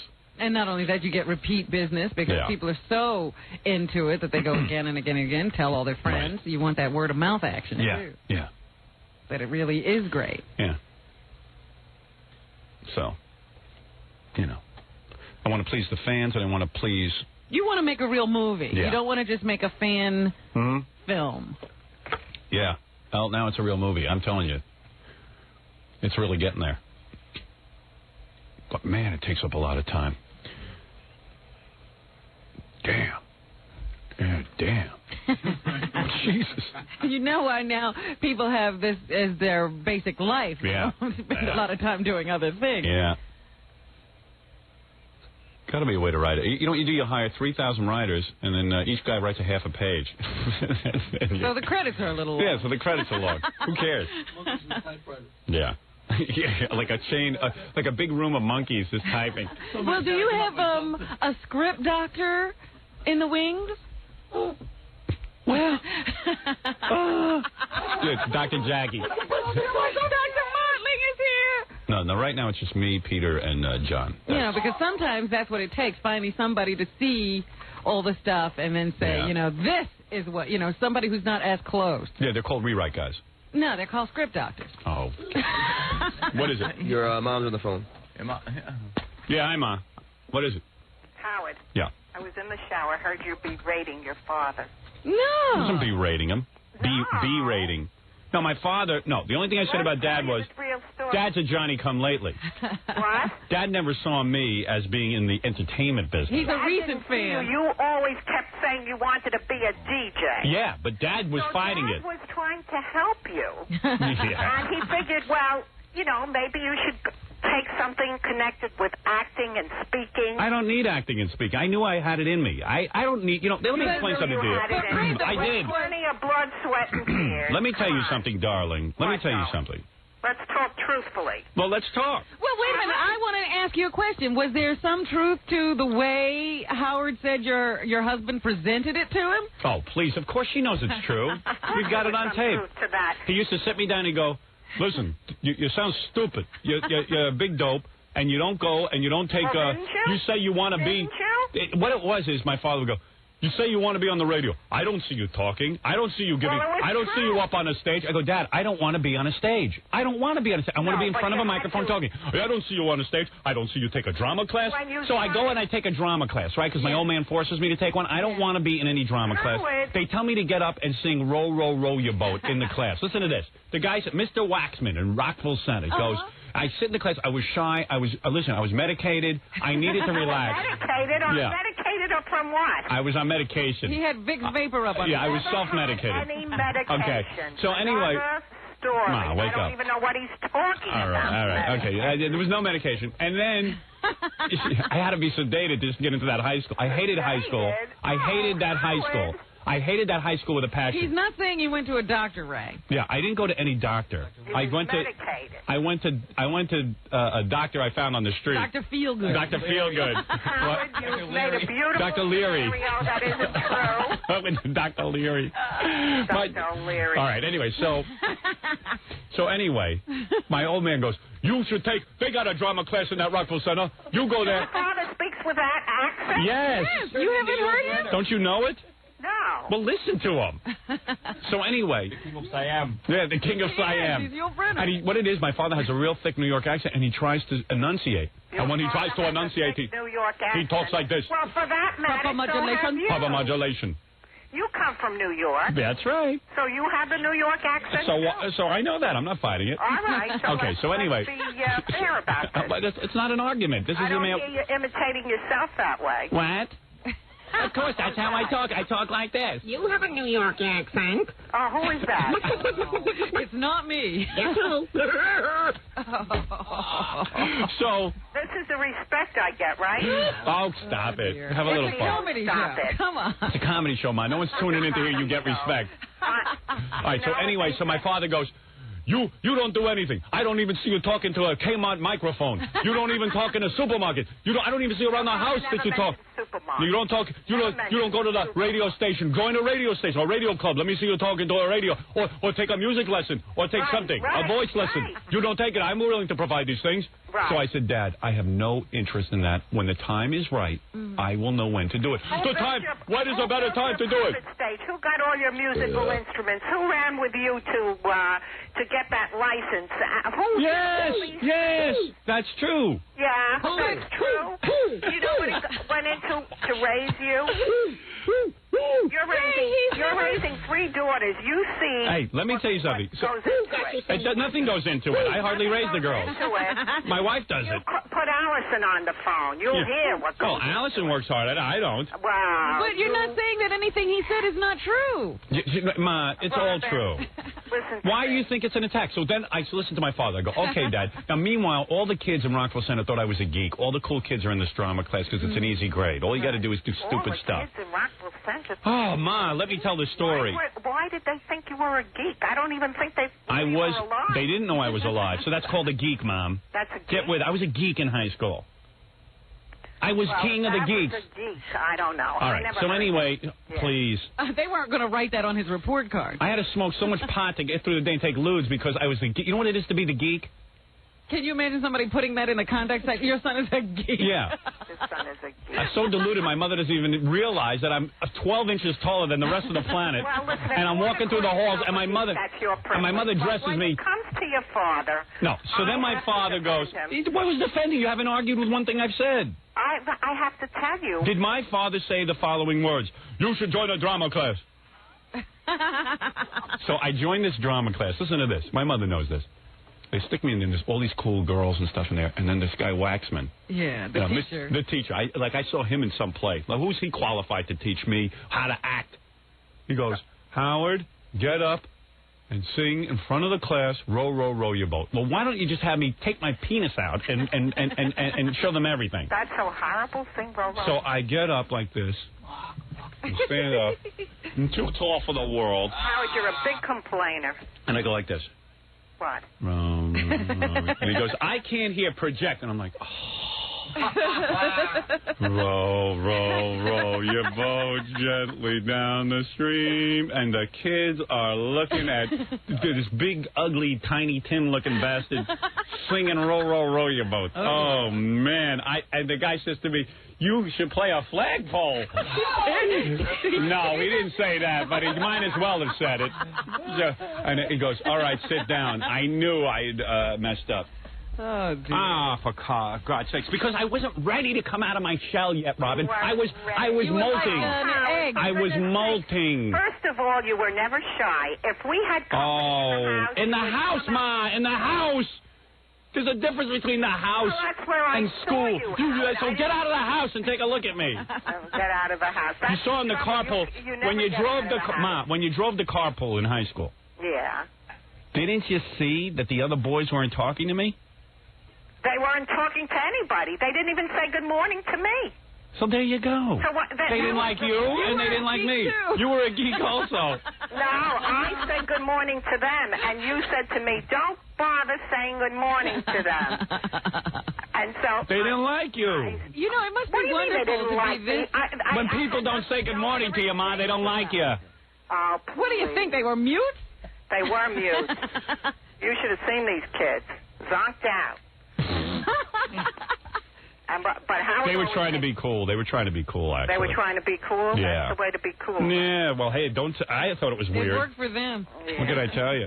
It didn't work for them. Take it. My mother picked neighborhoods for me. I knew the neighborhoods. They were popular in school. I picked the neighbor. I begged my mother, go to Merrick.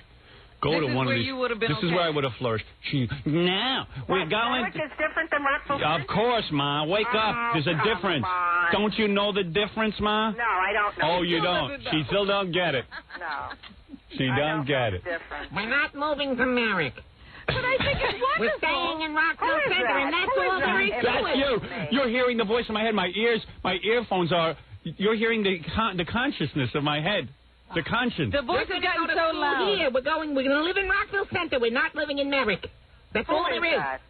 The voice in Howard's head has gotten so loud you can hear it through the microphone now. I did not give my permission to be imitated. I did not give my permission to be imitated. Imitated. She doesn't hear her voice. You know, Your friends never said good morning to me. They were zonked out. That's being cool? Being zonked out? Zonked. Okay.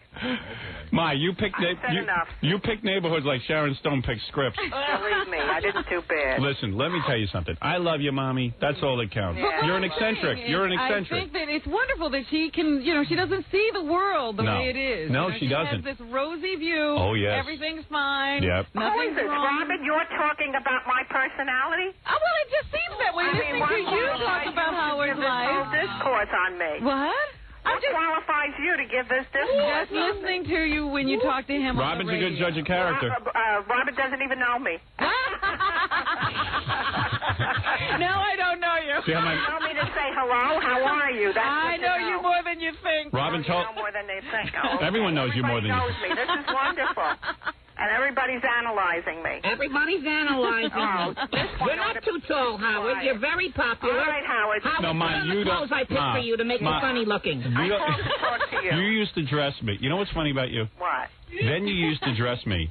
You wouldn't let me wear jeans because you had some hang-up that it was... Nobody wore jeans. Oh, okay. You wouldn't Nobody wore yeah, jeans. everyone in the whole school wore jeans. Those dirty, filthy jeans that these kids wore was disgusting. So- you ought to put on some nice clothes to school and show So respect. I had long hair. For some reason, the long hair I had. What? And then she dressed me in these bizarre clothes that she Bizarre picked clothes. out. You didn't have long hair. Ma, do you want me to show it to you on film? Not when Did you make me cut my hair for Ellen's not wedding? At the beginning of high school. Did you make me cut my hair? Did you make me cut my hair for Ellen's wedding? Yes. How long was my hair? Was it down the middle of my back? Then. Why do we have pictures? You were in college then. Oh my God! I wasn't in college. I was in high school, Ma. You don't even have a sense of what history is. I don't really remember. Were you in? So why do you comment if you don't remember? Well. So I had this really long hair. She's listen. She's an older woman at this point. Yes, I'm an She's older fragile. But So I had this really long hair, and my mom was making an issue out of pants. Yeah. So I had she would go out and find these really whacked out slacks. Sandsabelt slacks. Sandsabelt slacks. No. And I'd be walking through the halls, like, trying to fit in a little bit. And she would say, "You wear these clothes." And I was a geek. And you really were tortured, right? Yes. Yes. Oh. And I didn't want to take a drama class. I just wanted to get through high school and just get out of the house. Well, and then I would come alive again. I decided in high school. You to get through this. I'm going to go through it. I'm going to be dead for 3 years. I have to go now, but as far as your father is concerned, he supported you in every endeavor. And he always knew Howard was going to be in show business? That's what Howard said he wanted to be. He wanted to be on the radio. That's Howard always said that. Well, did I do it? You did it. Did I take a speech class? Fine for you. Did I have to take a drama class? Was I right? You did take some. You did take some lessons later on. You did. I went to a voice coach for 2 visits. No, that's not true. More than 2 visits. 3 visits. But okay, Hal. So what are you You're talking a about? self-made man. Do I know what I'm doing? Do you know what you're doing? Oh, I am a self-made man. Did you need? I'm not a self-made man? Did you need support along the way? Of course. Oh, okay. Oh, all right. All right. Then we're in agreement. Oh, did I say I didn't have support along the way? No, he's always said that his father got him he got his first. What are you, license. a lawyer, Robin? I'm just saying he's always said all the things you've said here. Oh, and you he has said that? Yes, Oh, and you never heard that? He's saying the right thing. Oh. He's saying the right thing. Yes, he always He's saying the right thing. Okay, I'll talk to you later, Howard. All right, Mother. All right, bye-bye. Bye-bye. There's my mother. There's the head of my... There's the voice. She doesn't realize that the voice in my head is so loud now. Oh, he's saying that? Oh, poor thing. Oh. You don't like Madras pants that I picked out for you? Do your parents sound like Plaid this? Madras pants? Let me ask you something. And a yellow windbreaker? Do everyone's parents sound like this, or mine completely whacked out? I don't know. I don't even know anymore. Don't ask me about parents. But tell me. Okay. So seriously, when you guys hear my mother, do you think she's like a whacked out eccentric? What's great is she claims that she didn't do what she's still doing. Yeah. But She's still not doing only it. that, when she calls up to argue with Howard, she argues that he's right. Yeah, I know. But let me ask you something. Help me out here, because, you know, they're my parents. I'm too close to the situation. And since I'm writing a movie about my life and everything, I got to get it right. Mm-hmm. Is my mother completely out of the loop? Well, I told you. I mean, I was telling Yes? you exactly what I thought, that she has this view of the world. She's not with The reality. world. I know. She sees things one way, her way. Yeah. And that's the way it goes. That's how I think. If boys aren't talking to you, it's their problem. You don't have to go to school with them. Right. But you're going to school with Yeah, you're them. trapped in a room with these guys. Maybe she likes turbulence or something. No, I don't know. she just thinks that you're supposed to be oblivious Rose-colored glasses. to everything that's going on. No, but to call in and argue with you about you being right. But the voice in my head, I hear it still. Uh-oh. No more parents. Our guest is here, that's all. Oh. I'll tell him I'm in no condition to see it. You need a therapist. I need a therapist. Because the voice in my head is getting very loud. Howard? What's wrong? What did I do that was so wrong? You turned out all right. You got on the radio. You're right. You're right. You're right. You're right. Then I'm in agreement with She was way wound up this morning because she yelled at Robin. That never happened. What are you, his lawyer? Is that you? Robin, what are you? Well, hey. You his lawyer? Listen, I got to take a break because the voice in David Letterman's head is here visiting us today. Who's that? Merrill, you know, his old girlfriend. That's the voice he hears. David? Oh, David, turn down the studio temperature. Make the audience comfortable. And then you can say it's your theory. Chris Elliott is so funny. All right, let's take a break, and when we come back, we'll meet the voice in David Letterman's head right after these words. To the Howard Stern Show. All right, and quickly, Jackie New Rave, Joke Page Martling, Jackie's new comedy CD or cassette, $10 plus free shipping and handling. Indian Summer Special, buy two, get one free. Call 1-800-323-KING. Friday night, October 21st at my father's place, Jackie! Yeah! Hey, everybody! For raunchy jokes and information, call 516-922-WINE. Remember, 922-WINE is not a pay service. Good luck, Jackie, with all that. All your things. I'm going to put my sunglasses on because coming on our show right now, stopping by to say a hello, is Merrill Markoe, who I happen to find one of the most sexiest women on the planet. Now, I'll tell you why. She's not physically the most beautiful, but she's got a brain that turns me on. Excuse me, I'm talking about Merrill. All right, ooh, miniskirt. Very good. Hello. Merrill works out. Hey, Merrill, take a seat. Oh, David's going to be upset he lost you. She's up to Buns of Steel 2000. Oh, you really? Your body's looking really tight. Well, you know that the regular Buns of Steel, is there an adjustment on this? Why, what's wrong? Nothing. I just... Well, you want to adjust what's right? I don't understand. Your headphones are How are wrong? you? How good. How are you? Nice to see you. Nice to see you. Merrill looks good. Well, thank you. What'd you do to yourself? Let's see. No, you've done something. Makeup? Well, I'm wearing makeup. Yeah, it's nice. Thank you. Nice touch. A lot of women don't like to wear makeup. They're into this whole new thing, Ron. And a lot do. What? A lot of women do like to wear makeup. Yeah, but you're the type that would make fun of makeup.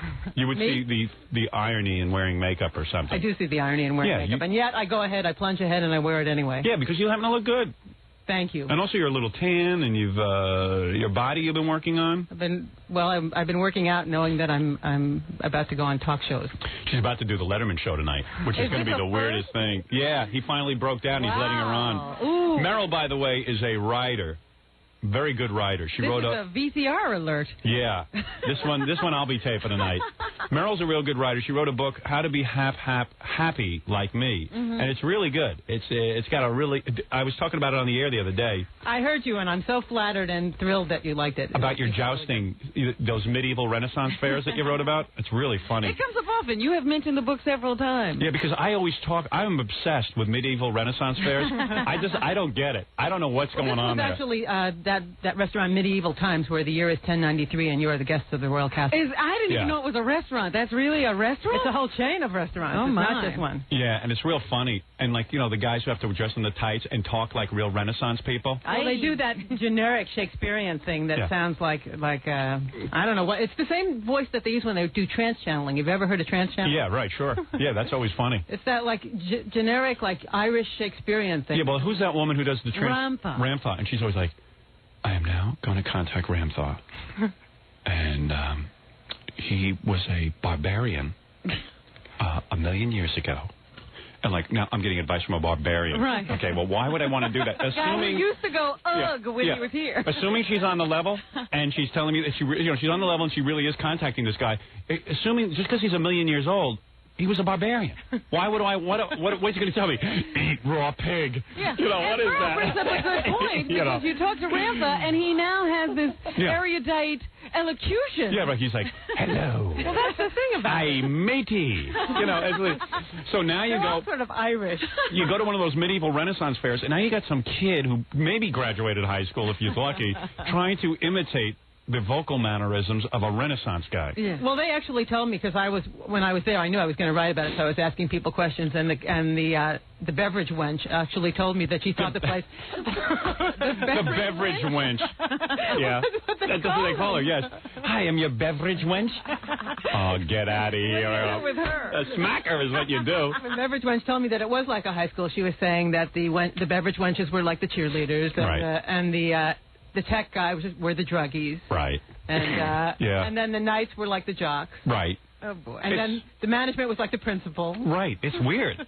It's just weird. And you're supposed to take it seriously as you're getting into that get-up. Well, it's really for like 7-year-old boys. Yeah. I mean, those are the ones who are really taking it seriously. But it's real weird. Sadly, I had no 7-year-old boys to bring with me. You were there alone, right? No, I talked friends into going That's with me. it, yeah. And they didn't understand why. They understood why. God bless them. God bless them that they didn't make me go there by myself. Wasn't it fun, though, to go with your friends and just goof on the whole thing? It was pretty funny. I recommend it. Yeah, like you'd go. Oh, well, I want to. When I had my Louis XIV hair, my big wig, that whole... That would have been perfect. Yeah. Well, I guess Allison will take heart that... Hello, Fred. Fred. It is Meryl, Fred. And she actually recognizes you.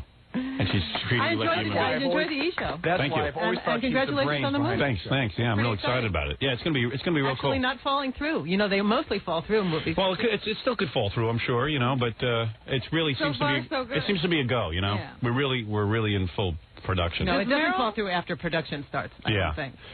But I never say that I'm doing anything till I see camera trucks actually parked somewhere. Yeah, I feel funny. Well, that's why I feel funny talking about the movie.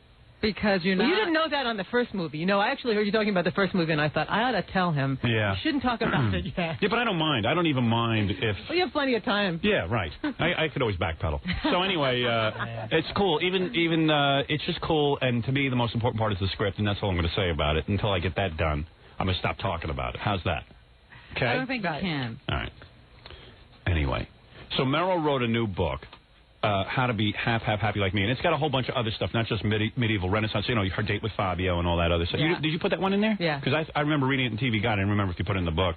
That's a good one, too. Uh-huh. Meryl went out. You told me something about a dog. There's a dog story? Occasionally I'll write a piece about a dog. Yeah. And I hate dog stories. And Meryl's really into dogs. Yeah. And her and Letterman, when they were seeing each other, had 4 dogs and everything. Yeah. No. But he only has 2 dogs. I have 4 dogs. But this is really funny. Yeah. This is really funny. Yeah. Because she talks about how... It's really funny to have you here and just tell people what you talk about. You be quiet. Yeah, let me just handle it. It's nice to see you. It's good to see you, too. So, all of a sudden, she starts talking about how having dogs is like raising kids. And people, instead of having kids first, should practice on dogs. And it's just, it's cool. Well, because you find out exactly what kind of disaster you're going to bring along in terms of a kid. Yeah, right. So I've got one dog. He weighs 120 pounds. He's rude. He's willful. He has no respect for the rights of others, and he has really high self-esteem. Right. He's able to. So you're pretty sure that if you ever had kids, that's what they turn out. Yeah, just a big whiny, annoying guy who step on everyone's rights and just be hated. And so you know not to have kids. Yeah, now. that's right. I learned that. Yeah. Isn't that great? That's great. I think it's brilliant. Well, more people should try it out before they actually do it. Yeah, your mind really turns me on. Well, thank you. It really, as a matter of fact, I think about you a lot. Like, if, you know, I didn't know what was going on with you and Letterman, because I see Letterman as kind of a drag. But you're obsessed with Letterman. You love him. You know, it's not that I don't love him. Well, you really admire him. He called me at my house the other day. Did you know about that? No, really? Yeah, I'll tell you all about Well, that. I haven't exactly talked to him lately. Yeah, in fact, I'm closer to him now than you are. Well, how have you gotten ready for this big... Well, wait, I'm going to work to that. I do I'm this working for to that. like an hour and a half a day. Yeah. I'm working toward that. But wait a second. So I didn't know, what was going on between you two. And I always figured like him for like, hey, now he's famous, he's going to go out with like supermodels and junk. And you're not a supermodel. No, I'm just a regular model. You're just like a regular model. An ordinary model. Yeah, you're just like a runway model or something. That's right, the kind that would do like a Macy's kind of a sweater show. But my mind has a boner right now. You know what I'm saying? You know what I'm saying? A mind boner. I could see like doing the whole. I could see doing the mind meld with you thing. You know what I mean? It's getting really close and then just nothing physical. No, I'm physical too. But you gotta do that as well. We would start with the mind meld. No. We already mind melded, right? Right. We like each other. We do. We like each other. Yeah, I would definitely date Meryl if she would have me.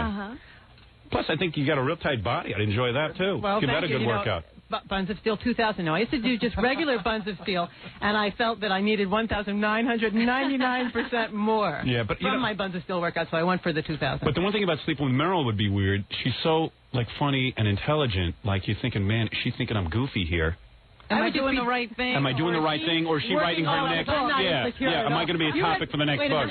You read my book, and you don't think I'm insecure? No, I think that you're really smart, and while you are insecure, well, it's like you. While you are insecure, at the same point you're evaluating. You're seeing the comedy in my every move. Oh, like you're not. Well, that's what his wife. Your wife goes through that. I don't care what she goes through. I only care about me. You're just thinking about yourself again. Yeah, and I'm wondering if you could ever, like, would you ever shut up in your mind, evaluating what I'm doing? And if you were any good. Yeah, I just wonder. Do you think that's what broke up you and Letterman? No, evaluating sex? No, just evaluating everything. No. What broke like you up? he doesn't evaluate anything. No, he's real. I mean, I couldn't handle that. Well, I guess I couldn't handle me either. I guess not. Yeah. Well, it's not good if there are two of those, I guess. Yeah, that's what I mean. But we could try it. You know what I'm saying? She and Letterman tried it. Because it doesn't work. Yeah, but I think I could handle it better than Letterman. He's real insecure. I like really smart people who evaluate things. I like that. I like people who are smart. Yeah, me too. But most men don't like to be challenged when they go home. They like to do that at work. Yeah. And then they go home, they want to be quiet. Yeah, but a lot of women who are very challenging are good in bed, like real bright. And then when they get into sex, they get into it with a ferociousness like they do with everything else. Well, yeah. You know what I mean? And also, I don't know about you, but I find I can't, it shuts down which side of your brain is, one side is creative and one side is I don't remember. But it shuts down, like, I get very unverbal. I mean, I'm at a loss for words. Yeah, but I'm wondering if you'd be upset. Like, you might look at the ridiculous position I had you in and go, oh, man, this is a very odd position to be in, and why should I let him do this to me? I think that stuff catalogs somewhere, don't you? Yeah. I mean, that's where you can later come. Yeah, I want you to just give that up and enjoy it. Like, here we are, like, your face is very somewhere weird, and you're going, well, wait a second, I don't know about this. Well, I think both levels always work. Don't they for you? What? I mean, both levels are always working. Like, on the one level, you're thinking, well, this is really cool. It's a really neat, fun thing I'm doing. And on the other level, you're going, I got to remember this. Yeah, but I would work really hard to please you. You know what I mean? Because I'd really want you to be, like blown out by it. Sounds good. That's always good, doesn't it? Yeah. At least in the Working beginning. hard to please? Yeah. Always good. That's good. In the beginning, Howard. That's right. But anyway. Does Alan put in 2 weeks? All right, never mind the sex I'd have with you because that doesn't seem to be happening anytime soon. My wife keeps preventing that. Along. Well, you guys are the most amazing couple. I mean, you are the most amazing couple. We are, and that's what the movie's about. What is amazing about them? Yeah. You tell me. They're together like 19 years. Yeah. That's amazing? We're together. You don't think it's amazing? Look, she's playing devil's advocate. All right, you want to know the essence of the movie? Everyone she knows is together. You want to know the essence of the movie? What? Here is the dilemma. Oh, I know what the movie. No. Here's the movie. Seriously, this is the intelligence behind the movie. For whatever it is. I just figured it out. As soon as I looked at you, I knew what it was. No, you don't know the movie. I know exactly what it is. Go ahead. The movie is a guy who gets to be part of his life. He gets to be a 12-year-old. Yeah. And do whatever he wants. And the other part of his life, he's got to be responsible and play that whole scene and be an adult. That's a really good And it's part. hard to give up being the child to go be the adult sometimes. And how do the other adults around you, like your wife, deal with you being the child? And that whole dilemma. That's great. I mean, if you can, that's a wonderful plot. Yeah. Well, I got it nailed. He got everybody one would page relax. this I got one weekend. page in this weekend. They really did movie writing. I mean, they just That's make a bitch. starting. Oh, it's the most. That's why I started writing print, because print. It's more immediate. It's just exactly like doing radio. You write your thing and then you fix it. Well, you did that too. All right, listen. Never mind all this. Let me take a quick break. We'll talk. We'll plug the book a couple hundred times. All right. But more importantly, how we're going to prepare for the David Letterman I know. show. That's your advice. Oh yeah, because Merrill had a really long-term relationship with Dave.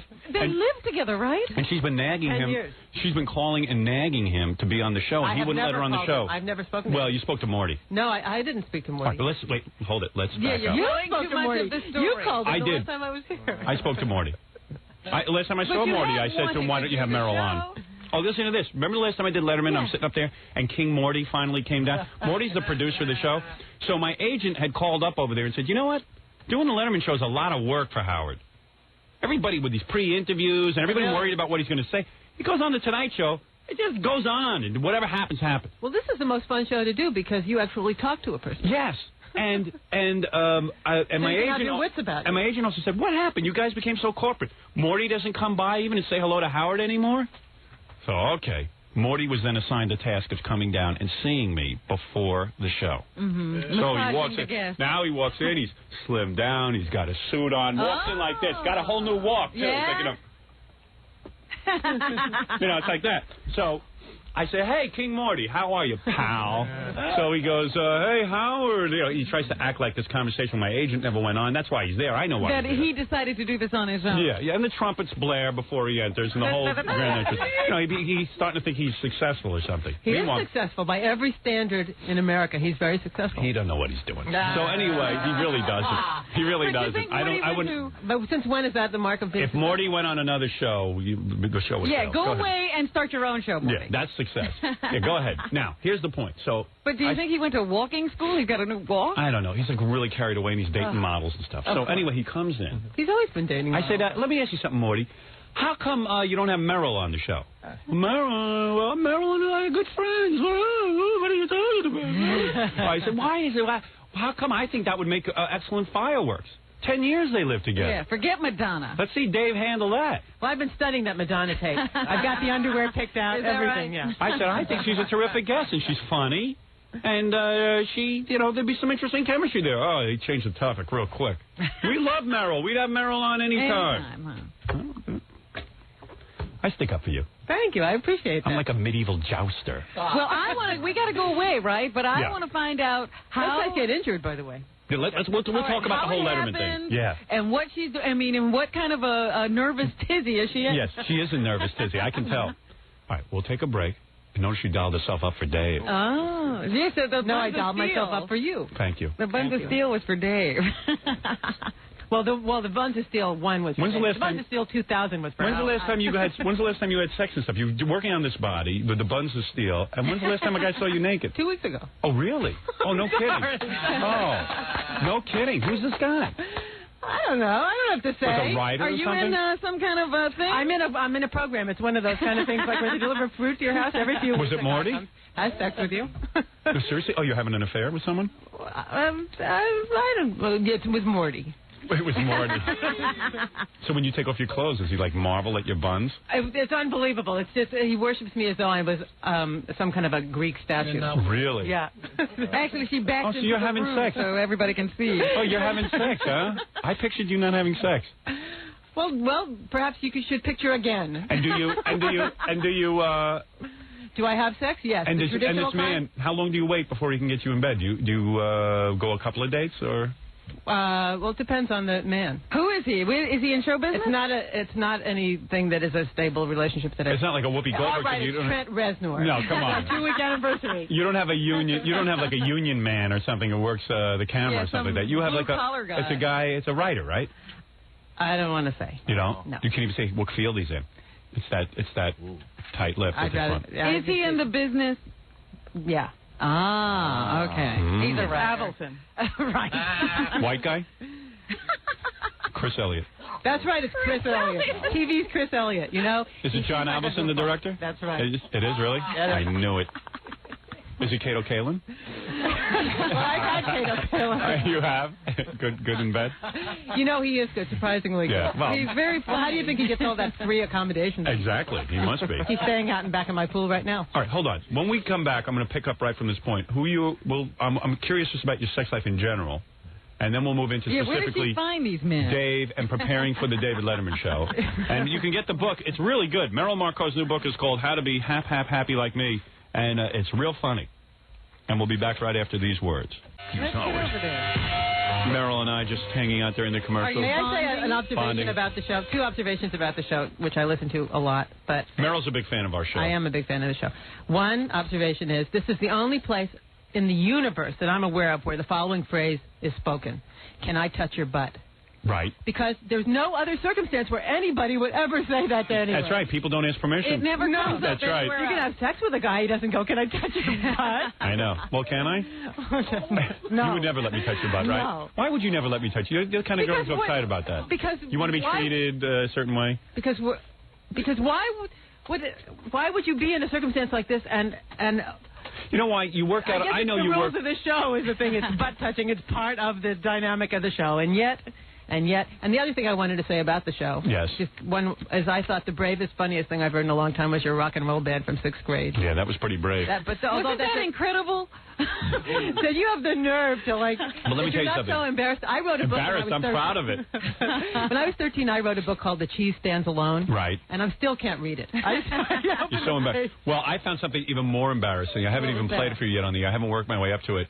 A woman that I used to work with on the radio when I first got, she was one of the DJs, found some tape of me at WRNW, my first radio station. Ooh. And it is so embarrassing. I'm doing, remember Sgt. Pepper's the movie? Mm-hmm.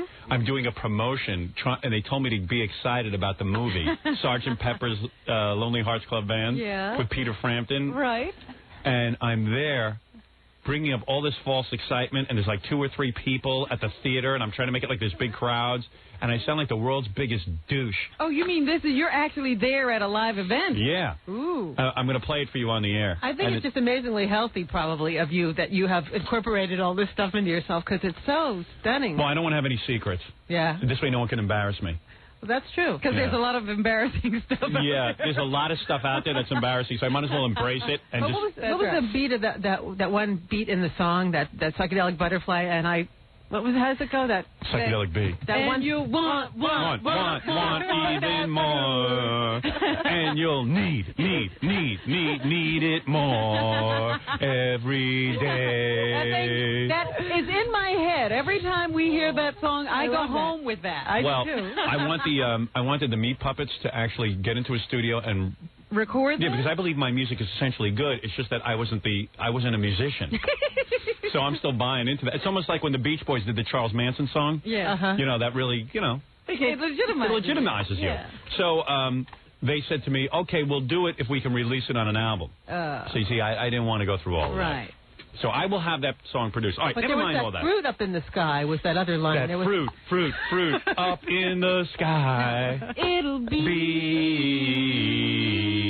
a certain kind of fruit that you'll always want from me. I thought that was pretty heavy. It was such a sort of a symbolic, kind of a metaphorical, kind of an insane. Who knows?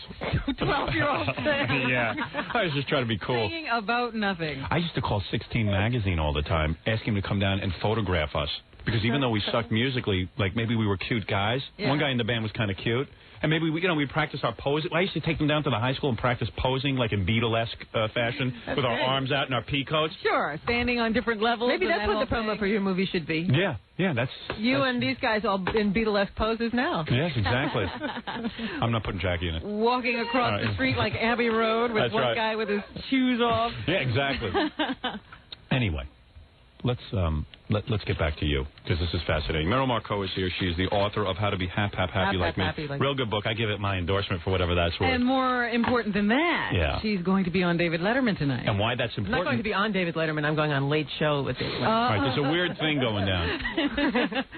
David's like one of these guys. David Letterman's one of these guys who, even when he's dating now, he desperately tries to keep these women private. Did you notice that he was with a girl at the Emmys, and the camera wouldn't even show who he was with? Well, I didn't watch the Emmys. How did it? Why? Why not? A political statement? It was a political statement, that's right. I feel they weren't fair in their treatment of the Native Americans. Yeah. No. Is it hard for you to watch them because you're still in love with Dave on some level? I just didn't want to watch the Emmys this year. I don't know. Did you watch them? Yeah. Oh, I don't know. I felt I'd seen enough television award shows. Okay. So all right, fair enough. So I'm sure there's some psychological problem there. Yeah, we really, if we had time to delve. Yeah. Oh, it's too bad we don't have time. So anyway, so you know what I'm talking about. For 10 years, you carried on this affair with Letterman, and it was hardly spoken about. Nobody was allowed to talk about it. You guys couldn't even hold hands in front of the staff. Nothing. No, that's not true at all. Really? It was very much spoken about. He's just upped in terms of prominence. He's now hit another bump in the road. But when I was always working on the show, and whenever people would come and write pieces about the show, they'd always interview me. Oh, really? And they always, if you go back, you do a Nexus search and you look up anything with his name on it. But now there's a secret thing about it. I mean, he won't even let his girlfriend who wear a ring or anything, or he tells I don't know what I haven't talked to him in so long. I haven't tracked his current behavior. Now, when is the last time you spoke with him? The last time I had actual speech with him. Right, actual speech. Was about 5.5 years ago. 5.5 years ago. And how did that come about? And how did that come about? You had already broken up. We had already broken up, and we had a little encounter in a parking lot. A fight? A fight? A little sort of a fight kind of a thing. Wow. Wait, how did that happen, though? Was it by chance? It was kind of, I don't know how it happened exactly. It was in Malibu. You weren't stalking him. I broke into his house, and I said, yeah. So you see him in this parking lot. You meet in a parking lot and yell at each other? We met at a parking lot, and one of us yelled. No, you went out to dinner, obviously. No, it was in a parking lot. No, you two decided to get together for dinner. No. I'm telling you. Are you serious? I'm telling you, we met in a parking lot. You saw him in the parking lot? I saw him in a parking lot. It was a chance meeting? It was a chance meeting in Malibu. And then you started yelling at him? I believe something along those lines happened. Really? Oh. Did you get out of the car? Somebody was stalking somebody. I don't know. No. No, I wasn't stalking. I live in Malibu. She's real. She's I was going to going to the supermarket, and I was going to the camera store. And but let me ask so wait a did second. you No. run out of the car and start screaming at him, or did you start off civilly? Well, I tried to run him over. Did you really? No. Did you? No. You saw the guy and you went. I saw him, and we exchanged unpleasantries. Oh. Why? You guys really were in love at one point. But you're you upset. haven't been through a divorce. No. See, this is the thing. You have this. Why did interesting thing to but he listen didn't to take anything from you. He didn't take the dogs or anything. No. He didn't, but that doesn't mean that the breakups are tough. You wanted to get married and he didn't. No, but breakups are really, really tough. I mean, anyone who's been through a breakup will tell you, you cross-circuit every single part of your life with another person. I mean, if you and Allison broke up. Right. It would be really weird. Be nasty. Every single thing that you have in your brain crosses through Allison and comes out the other side, whether it's good or bad or whatever. So you go, all right, morning, breakfast. She's going to eat breakfast, but I'm going to go here. Or whatever. You know, you have every... Yeah, but I couldn't be mean to Allison. She doesn't want toast. I couldn't be mean to her. How do you know? Because I know I couldn't. Well, we've heard examples she might be of it here. being mean to you, which would make you angry at her. Yeah. I don't know. I mean, maybe I'd be out of love with her, but I wouldn't be mean to her. I'm just saying she could do things to you to make you angry. I wasn't being mean. I was being upset. Because you wanted him back. It was on the heels of a breakup, and I was just very upset. See, he wasn't upset because he wanted to break up. You didn't want to break up. That's why you were upset. I thought it was the other way around. No. He broke up with you? Yeah, and Meryl wanted to get married. What is he? No, that's not true. I don't want to interrupt. I was just going to give you a scenario of how you could be mean to Allison in a situation like that. Oh, what do you know about my relationship with my wife? I'm just saying, say that you guys decided to get divorced, right? Right, go ahead. And you said, hey, I want to be fair to Allison. Right. I'm going to give her everything she needs because these are my kids and everything. And then say Allison decides that that's not enough. And then she decides to have her lawyer get more out of you. Then it starts to get ugly, right? Yeah, but would I be mad at her? You would be mean. I would be mad at a lawyer. I wouldn't be mad at her. You're mean to her right now. Well, that's because I'm married to her. If I was free and single, I'd be happy to her. I find it hard to believe. Well, I heard you describing crying scenes and so forth. What, Allison? Yes. I don't know why she gets upset. I'm nice to her. Right, didn't you once call her the C word? She cries a lot. She cries a lot. There you have an example. There you have an example. But I'm a great guy. The only reason she cries a lot is because I'm always down in my office avoiding everybody. Right. Well, there you have an exact parallel. You're being nice to her, and she's upset. All right. So in other words, you were feeling he was being mean to you. No, I didn't feel he was being mean to me. I was not feeling friendly toward him. We had Is a breakup. there snot coming out of my nose? No. Because I'm feeling like there is, and I don't have a tissue. There's not. Gary, bring me a tissue. I don't want to be snotting in front of Meryl. All right, go ahead. Anyway, let's get back to it. No, that would prove very embarrassing to me. It would be embarrassing for me.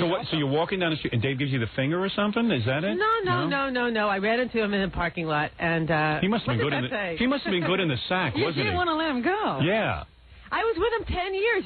You're not with someone 10 years by accident. Who's You're better? With someone 10 years on purpose. Who's better in the sack, the guy the other night or this Letterman? Well, it's a relative thing. Is he a good lover, Letterman? It depends on what part of what moment in the relationship we're talking about. Let's say the best moment. Early on. Good lover? Yeah. Really? Sure. Hold it out a long time? We used to have a lot of fun, David. Really? Yes. Oh, my. Well, they could have been very inventive, the two of them. Yeah, that's true. Dave's got a good mind for that. That's right. But I don't see him being a sexual dynamo. In the beginning there, we were really having a lot of fun. Really? When does that end? Like 2 years into it?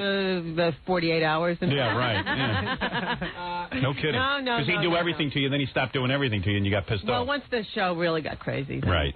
Things get. Well, you know what happens. Yes. Life gets crazy. You get caught up in your work. Yeah. And there's also a lot of girls around to turn your head. But also now they're working together, so if there's problems on the set, well, that when you were really doing that other show, that show that didn't work out so well. The morning show? Yeah.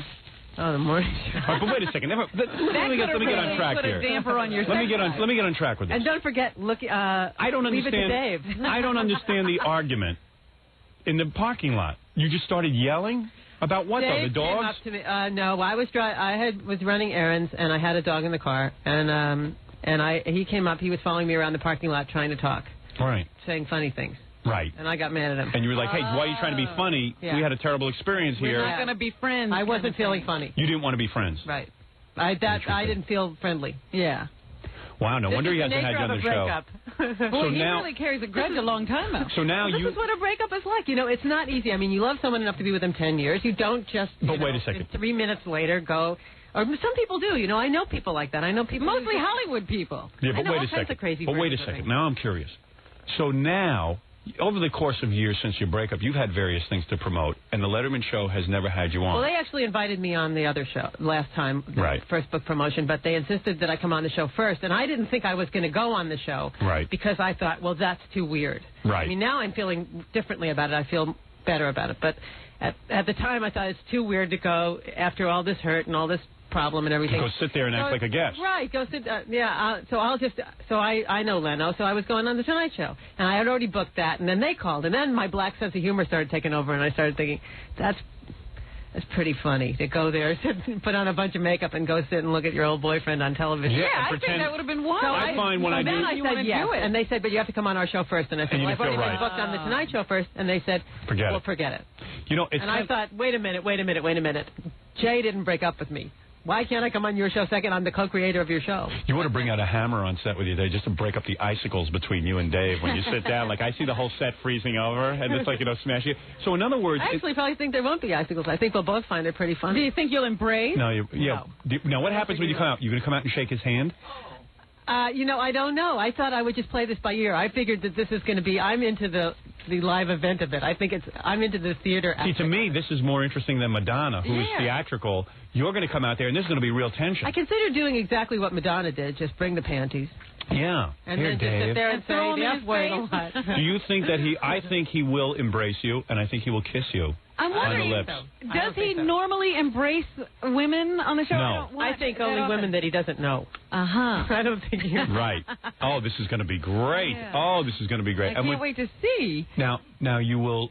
So you will walk out, and you have not seen him. Yeah, but you haven't seen him for 5 years, right? I haven't seen him for 5 years. And you haven't spoken in 5 years. No. Well, we have exchanged a little bit of mail. And over the course of the 5 years, aside from that one experience with the Tonight Show and where they wanted to book you, you've had other projects, and they have sort of made it known that you're not welcome on the set. Well, there really hasn't been any kind of mutual approaching, or they haven't really been unwelcoming at all. I mean, I don't get the sense that there's any active hostility. You felt odd just doing it. So. I felt really odd. It's a really weird thing to do.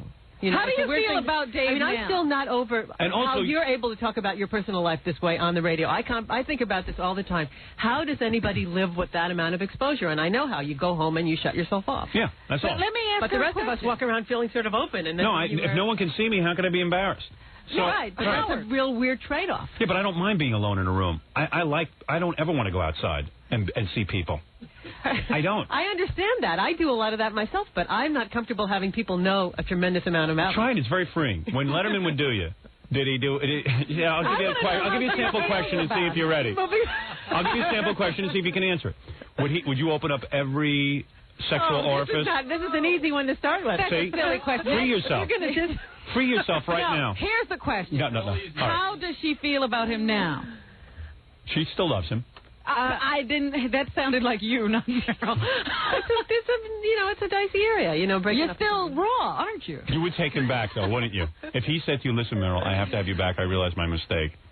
You would take him back. You're a gaping wound. All right, I'll pretend with you. No, You ready? I don't think so. Meryl, I love you so much. I think one thing that we did is explore the relationship in its potentials and its every possibility. And it just failed. I think it failed. Yes. But he was something special to you. What if he was something special? And what if he was to propose to you on tonight's program?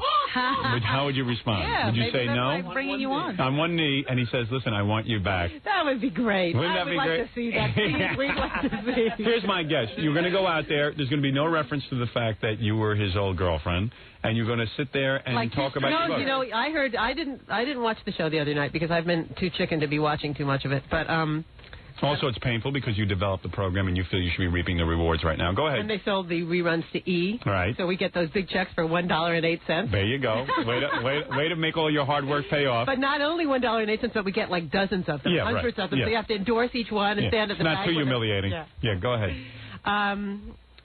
Where were we? Yeah, you were saying that you're going to go out there tonight and you're going to sit down.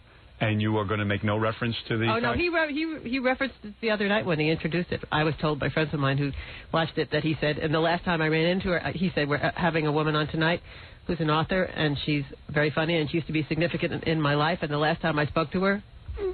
Yeah, that was it. Yeah, well, he was referring This is going to be cool. So you're going to go there. Do you think he will meet with you beforehand? I believe he will. I hope he doesn't. No, he will. Because I think I would really rather just do the theater of just doing it completely on the air. Yeah, well, tell them that. Tell them that in the pre-interview. Have you had a pre-interview? No, not yet. I'm having it today. But I've been trying to figure out what. So I thought I would throw myself on your mercy and ask you what I'm supposed to do. Oh, You're the one who knows. The way I would play it, I would go out there and I would discuss the entire relationship. Apologize for your last outing with him? Exactly. And I'm telling you, that'll sell more books because people will be very interested in you. And I would talk to him about his relationships now. Well, I'm thinking about telling that this is the book, the tell-all book everyone has been waiting for. There you go. That'll sell books. But you got to forget. That's a funny joke. Yeah, we want reality. We want reality. Reality should occur tonight on the Late Night Show with Letterman. That should be it. And what will your placement be? Will you be on first or will you go on second? That'll be interesting to see. I'm guessing for sure I'm not going to be on first. John Travolta is on the show. And then I think they'll run out of time. We have you on for 3 minutes. Oh, yeah, I thought about that, too. That's a possibility. Because, first of all, you're an interesting booking. A lot of people don't know who you are. Right. You're sort of a behind-the-scenes kind of person. You're a writer. Right. So it's an unusual booking in itself. Right. So he'll be all weirded out by that. Yeah. Well, no, he has other writers on. To me, sometimes, not a lot. Yeah, but I would put you on first, and I would open up the whole thing. Top 10 reasons why Dave broke up with me. Yeah, hold on to John Travolta. That's right. Want to be funny? Come out in a wedding dress.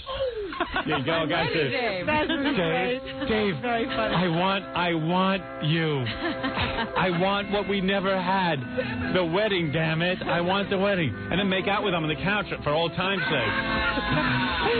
I actually considered that my version of the funniest thing would be to sit down next to him and go, "What happened?" Yeah, right.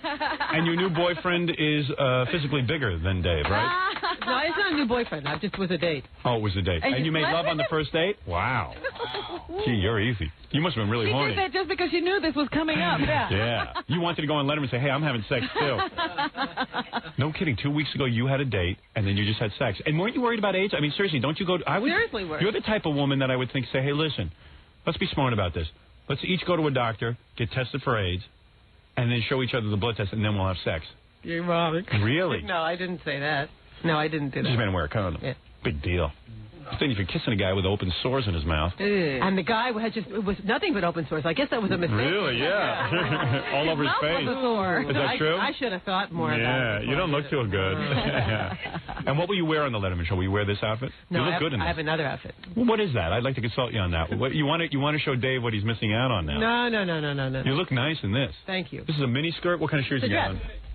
I have on my boots. Woo! Yeah! Thank you. What was that? Fred playing. And what will you wear on the... I'll be wearing another dress. Oh, I have so many dresses. I have a wardrobe full of clothing, and this will be something else, another selection from the incredible Marco wardrobe. And you know who Dave is dating now? No. Yes, you do. Well, I've read her name. I don't know her. It's a girl who works at Saturday Night Live, a production assistant. Apparently. Have you been over there to find her? Did you rip her hair out? You came so close to being Mrs. David Letterman, and then no time and $14 million a year. No. You would have shared in that. That would have been legally yours. That would have been more. Isn't that ironic that it would have been more yours than his? I don't know. So close. I was not. I'm sorry that I didn't have some sort of an ownership of the show or something. Right. Well, forget that. Letterman didn't even have ownership of the show. Yeah, I know. Well, it's like, you know what it's like? It's like you lost your lottery ticket in the wash. You know what I'm saying? Well, what I had to do is start my life. I had to reinvent myself. That's right. You did. And you've done well. Well, thank you. Well, with your new book, Half Happy Like Me by Meryl Marco, you've reinvented yourself in a sense. That's true. And don't forget my other book, What the Dogs Taught Me. Yeah, that's right. That's a good book, too. Right, thank you. It really is a good book. I know we get hung up each time Meryl comes in here in a relationship with Letterman. Yeah. But the book is funny. Well, thank you. Your next book should be about your 10 years with Letterman. I'd love to read your comedic thoughts about that. Uh-huh. Your whole slant on that. And open yourself up to the public. Can you be funny about that now? I'm saving that for my 70s. I'm also going to be a heroin addict when I'm in my 70s. Yeah. I'm saving that, too. You name your third book. David is a piece of S. And really write out the S word. You know what I mean? And I'll read it. No. Just think the last time you saw this guy, you were yelling at him in a parking lot. Well, that's sort of the fun part, I think, of What of is going this on mail you pass back and forth? She says they've sort of been in touch a little by bit letter. I'm in touch with Howard. That's why they call him Letterman. Yeah, Meryl writes to me. Yeah? Yeah, we wrote, and I wrote you. You wrote me a really cute little note. I was very pleased. It was cute because I labored over that because You know, did? yeah, because See, that's not something you just threw off. yeah. In other words, because like, can you write to Meryl? You know, she's probably going to evaluate it. Yeah. No, I hung it up in my house. I knew it. I knew it would end up in the house. I knew it. That's why. I How'd was we like, eventually get to the house? what did I write? I don't even remember. It was you liked that piece I wrote about Fabio, and you said, it's a surprise that you two didn't work out. Yeah, I was shocked. Yeah. Yeah. Well, we seemed made for each other. It was another one of those things that you just can't. Who knows? Somehow you got over that, though. You know what you ought to do on Letterman tonight? Reenact the parking lot incident. Show the audience what. Wouldn't that be good? Oh, yeah, continue that conversation. Yeah, continue that exact conversation. The last time I saw you, here's what we were arguing about, and I wanted to say that I think you were wrong. What were you really arguing You about? walked away before I could say. Yeah, what were you yelling? Did you specifically yell about? I yelled a very famous epithet. Frankly, my dear, I don't give a damn? Huh? Frankly, my dear, I don't give a damn? That was the one. Yeah. Yes. I always like to go antique with them when I come up with something from Gone with the Wind. No. You used a curse word, and you I used and why? several curse words. What was it specifically? Don't try to be funny around me. I'm not in the mood for your jokes. It had the word "go" in it. Go. Go F yourself. It was something along those lines. Wow. And then chase him around the bandstand where Paul Schaefer sits. You start running around. I'm telling you, it'd be fabulous. Oh, I would love it. Anyway, listen. With an axe. Meryl Marco's new book. But see, now he's a good sport for having me on then after that. Well, actually, not really. I mean... he probably sees some value comedically in it. He's got something up his sleeve. He knows how he's going to plan this. You need me to or counteract maybe he that. just feels, I have to throw her a bone. Yeah. Maybe he feels like he'll look like a louse if he doesn't throw her a bone. Boy, there's a dynamic going on there. It's beautiful. Well, actually, no, I mean... more real. How true was that book, Late Night, that Late Show book? Well, I didn't read all of it. I just read my own sections. Oh. I looked through the index. The index really made me laugh because the index, it says Marco Merrill, and then it has page numbers, 58, 59. So you read your pages. Yeah, my pages. 64, because I felt I knew that story well enough. Right. 68, and then it has a separate catalog in the index that says end of relationship with Letterman, 74. Wow. I thought, wow, that's interesting. When One whole page. Yeah. You get your own special category in an index. Here you are, a really talented woman, and then he's writing about how you had sex with Letterman and that you basically stopped having sex with Letterman. This is Merrill Markoe's curse in life. Because well, no, they actually didn't. Now that's what you do. Yes, I do that as well. But it's my curse in life. But I like you so well that I come in and suggest myself. That's right. But round of applause, standing ovation. Come on. I mean, seriously, if I didn't like you so well, why in the world would I subject myself to I have no idea. No idea. But the book actually was all about working on the show. Yeah. And anyway, they say they're going to make a TV movie out of that. They're not. I wonder who's going to play you. There's no plot. I know. That'd be the weird. The plot is the guy changes network? I don't know. Ooh, that's the exciting part. Then break for commercial. I don't know. Will he go to another network? I didn't get that at all. Anyway, Merrill Markoe's book is How to Be Happy Like Me. Go pick it up in the bookstore. It's really very funny. And because if I tell you it's funny, it's funny. Just the article on the Renaissance stuff is worth the price of the book. But thanks, Merrill. Well, thank you for And good luck with the Letterman thing tonight. Yeah. That should be pretty cool. I'm going to be watching. We'll do a post-mortem on it tomorrow. I know you will. Yeah, we might try to call you. Leave a number where we can reach you. We might want to speak to you about it. All right. All right, we're going to take a break. We'll be back. Merrill Markoe. Let's return to the Howard Stern Show. Hey, you want to talk to a real movie director before we move into the news? Sure. Now that I've gone Hollywood and I make movies, I'm friendly with big movie directors. Yes, you have We're some equals. interesting friends now. Now I have real Hollywood friends. Well, would you really call them friends? Now, I don't feel comfortable enough to, call our next guest up on the phone and just, shoot the breeze. Yeah. But you call him for advice? Yeah, he's like my guru. Hmm. I pick up the phone and I call Gary Marshall, who's one of the top directors in Hollywood, wouldn't you say? Absolutely. Aside from making The Odd Couple, Happy Days, Laverne and Shirley, and Mork and Mindy on TV, he did Pretty Woman, Beaches, Flamingo Kid, which I love, Frankie and Johnny. He's done all that. So I pick up the phone and I ask his counsel. Wow. How cool is that? That's very nice. And I feel like a real jerk doing it. I'm real embarrassed because I don't think I'm worthy. You know what I mean? That you can't really believe it's happening. Am I really the guy who's sitting here talking to Gary Marshall? Yeah. Hey, Gary? Gary? Hello? Hey, you're on the air. Hey, and plus I always appreciate... Did you hear my whole rap I just did? Yes, I'm one of your Hollywood friends. Yeah, well, I mean... Well, I'm from the Bronx. Yeah, but I'm not like the kind of friend who could say, hey... You go to dinner with him whenever you're in Los Angeles. But we do talk about our wives and stuff, so it gets a little personal. What, how's the wife? Well, because Gary... may I call you Gary? Yes. Okay. Gary... Call him when you call Mr. him Marshall. Mr. Marshall, I call him. He insists on it. I go... Gary and Howard. Gary and Howard. That's kind of cool. How cool is that? I got a show business friend. I pick up the phone and call him, and he calls me back. Well, that's business. Isn't that kind of cool? You're in the movie business. Yeah. You do business. Yeah, I say, hey, you get him on the effing phone right now. I'm in the business. What would be cool is if you really did sort of hang out at his house with your feet up on his... No, I don't think that'll ever happen. Plus, I don't think your sister likes me. Penny? Laverne. How's she doing? She's doing very good. She's getting ready for a new film. Oh, I thought she was supposed to take some time off. Yeah, she gets too stressed out over films. Filmmaking shouldn't be that stressful.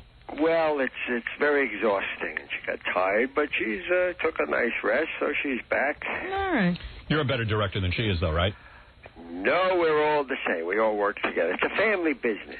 We help each other out. So when I call Gary at home, I even got to call him at home. Yes, you got the call. Now, who answers the phone? Well, I want to know what the lifestyle is. First time I called, it was just an answering message with his wife's voice on it. Uh-huh. Yeah. And that was kind of cool. I thought that was cool, that I had an actual answering machine. Uh-huh. And then he called me back. Ah. So you don't know who answers the phone sometimes at his house. No, and sometimes we even talk about personal stuff, like we talk about the fact that we've both been married a real long time to the same woman. I'm 32. What are you? I don't want to say. All right. No, I've been married, like, how many years, Robin? 19, is it? Or something? Well, you've been together 19 years. You never cheated on your wife the whole time? My wife, 32 years. She's a wonderful girl. No, I don't do that. He doesn't do that. I don't do that. You believe him? You didn't want? No, of course not. All the actresses you've worked with? I've worked with some good ones. Yeah, I mean, when you were around Julia Roberts, you didn't try to get it on with her? No, she was a nice young girl, and she was finding her way, and she found it. And what about Bette Midler? Bette Midler, well, she's a little wild. So you had to fight her off. So you had to fight her off, and it was difficult. Bette and I had some fun. Yeah, but you get a lot of girls coming on to you, right? Well, sometimes, but not as much as you would think. Really? I think they come on to the other directors. Yeah, but you could get any girl you want. Well, I don't know if that was the purpose I went into directing, although really? I did go into it to meet girls. Yes, originally I went into show business because I was a drummer, and you could meet a lot of girls that way. But there was a different type of girls at 4 o'clock in the morning we used to play. And doesn't Gary sound annoyed with me when I ask him questions like that? Yes. You know, and that's how it is. Me? And that's how it is when you're on the phone with him, talking to him privately. He's the guy annoyed with me. Maybe he's annoyed that he has to talk to me. I've got to humor this idiot. Yeah, right. That's what I think he's saying. I don't know if it's annoyed or my sinuses. I get terrible sinuses. So I think you'd be a tough director to work for because I'd always think you were pissed off at me.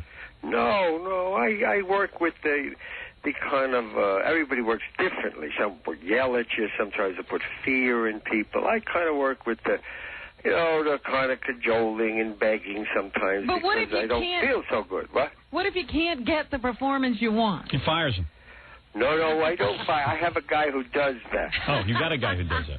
Now, this new movie you're doing is Exit to Eden. Have you heard about this, Robin? I've seen the trailer, actually. I love it. I actually read the book about a year ago.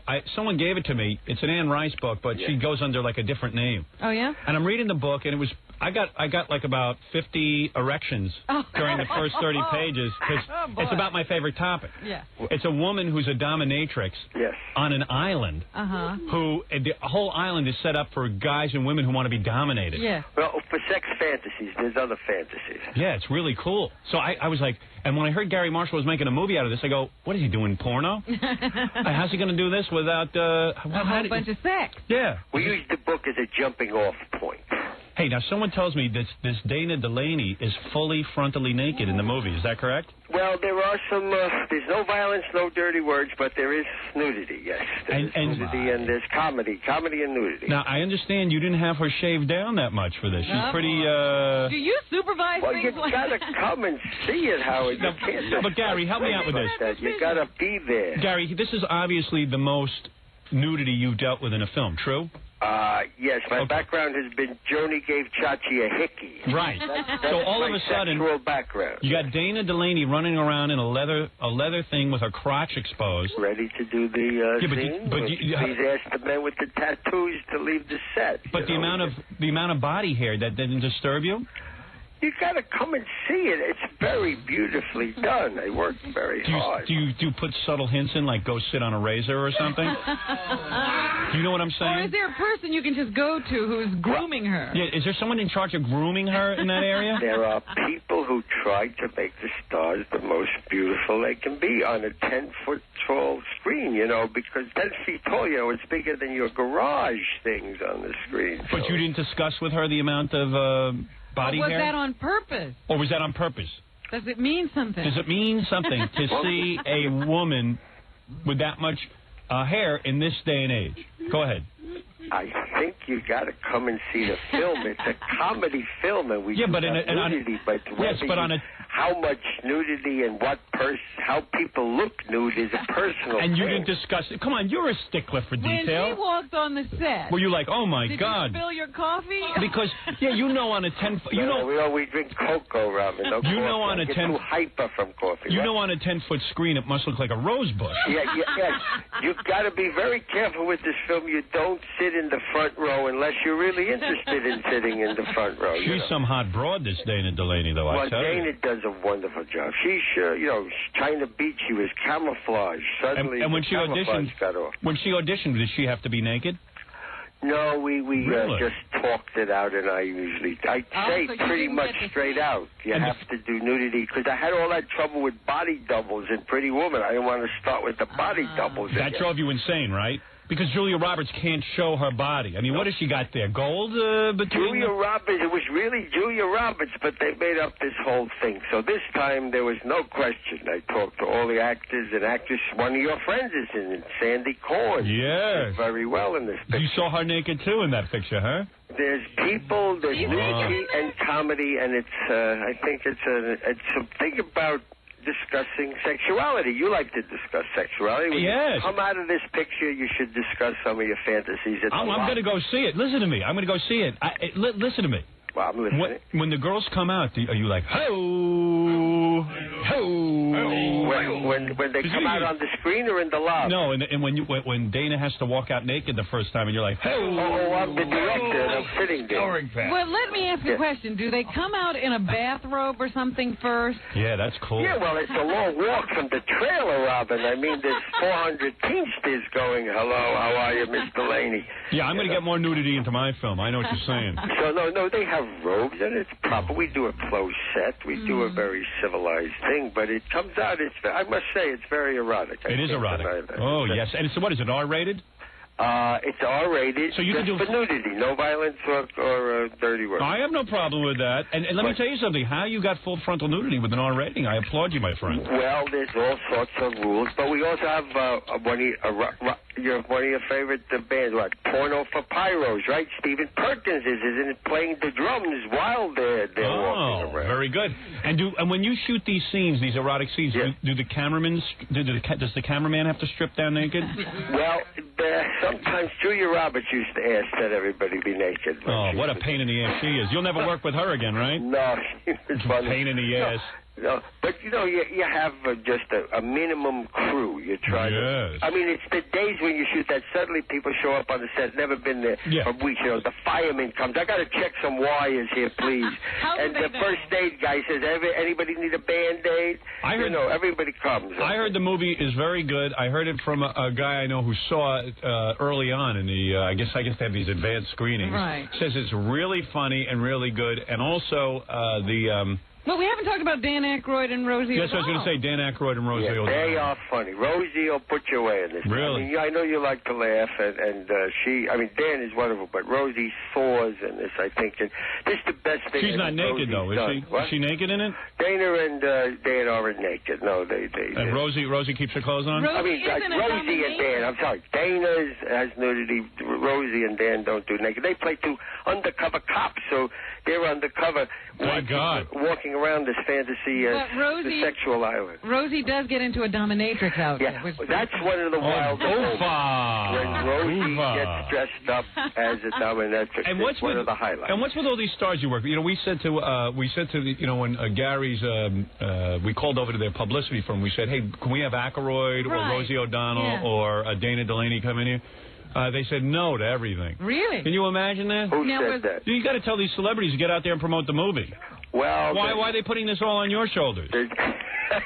How dare they? Well, you got to call Savoy. You're going to work with them. It's a company. They. Well, I think there's a lot of publicity things, and I always like to be on your show because I like to. Well, I like you. Let me tell you something, pal. We're pals. Wait. Let me tell you something. I like having a friend like you. You know, I consider you friend. Well, I thank you, and I do too. Robin's jealous over there. I'm not jealous. Robin wishes she had you as a friend. Actually, Gary and I've been backstage with Gary. Robin came to my play.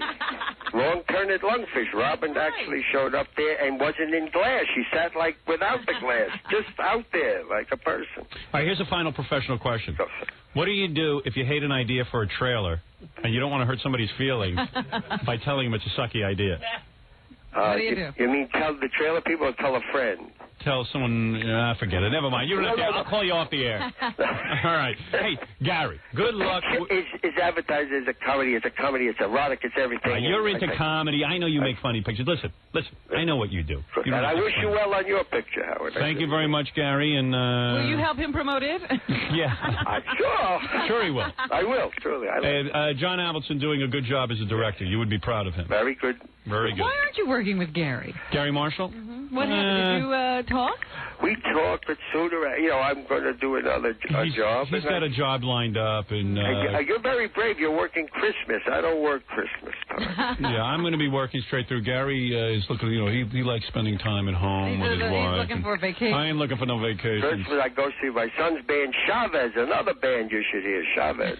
Well, you know how to get more plugs in than Jackie Martling. This is family. This is not He's plugs. got a list. All right, Gary. Everyone should go see the movie East of Eden, is what you're saying. Exit to Eden. East of Eden was a hit with James Dean. Yeah, but you made that already, didn't you?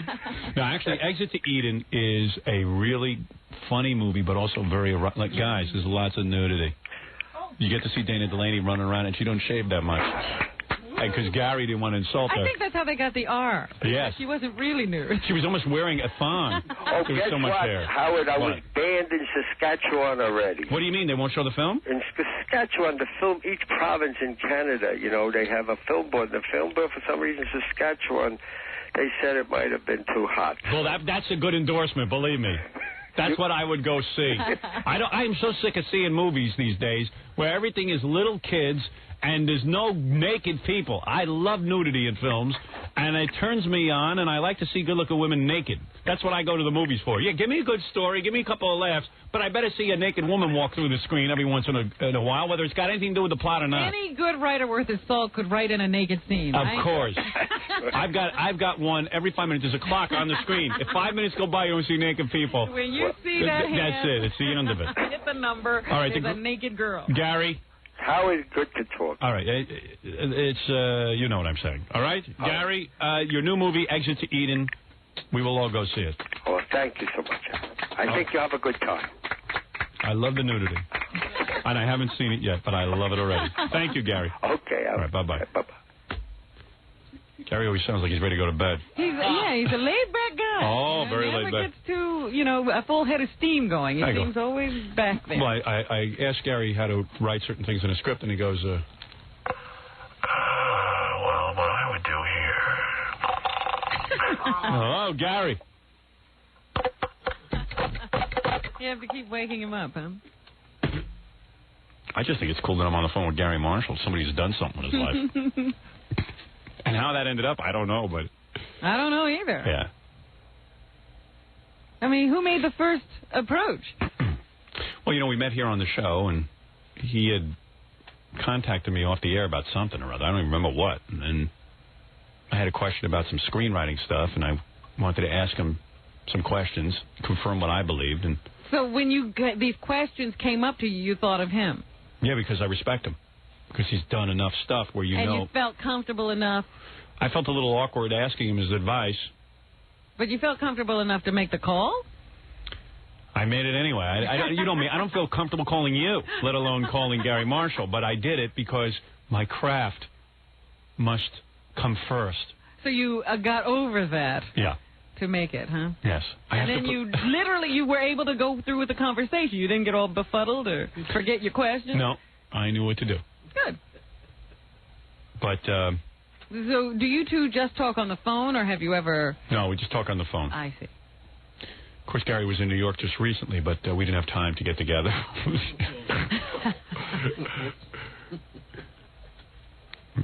I don't think it would kind of be like a friendship thing. It's just like mutual admiration. He listens to the show, and I dig his movies. Uh-huh.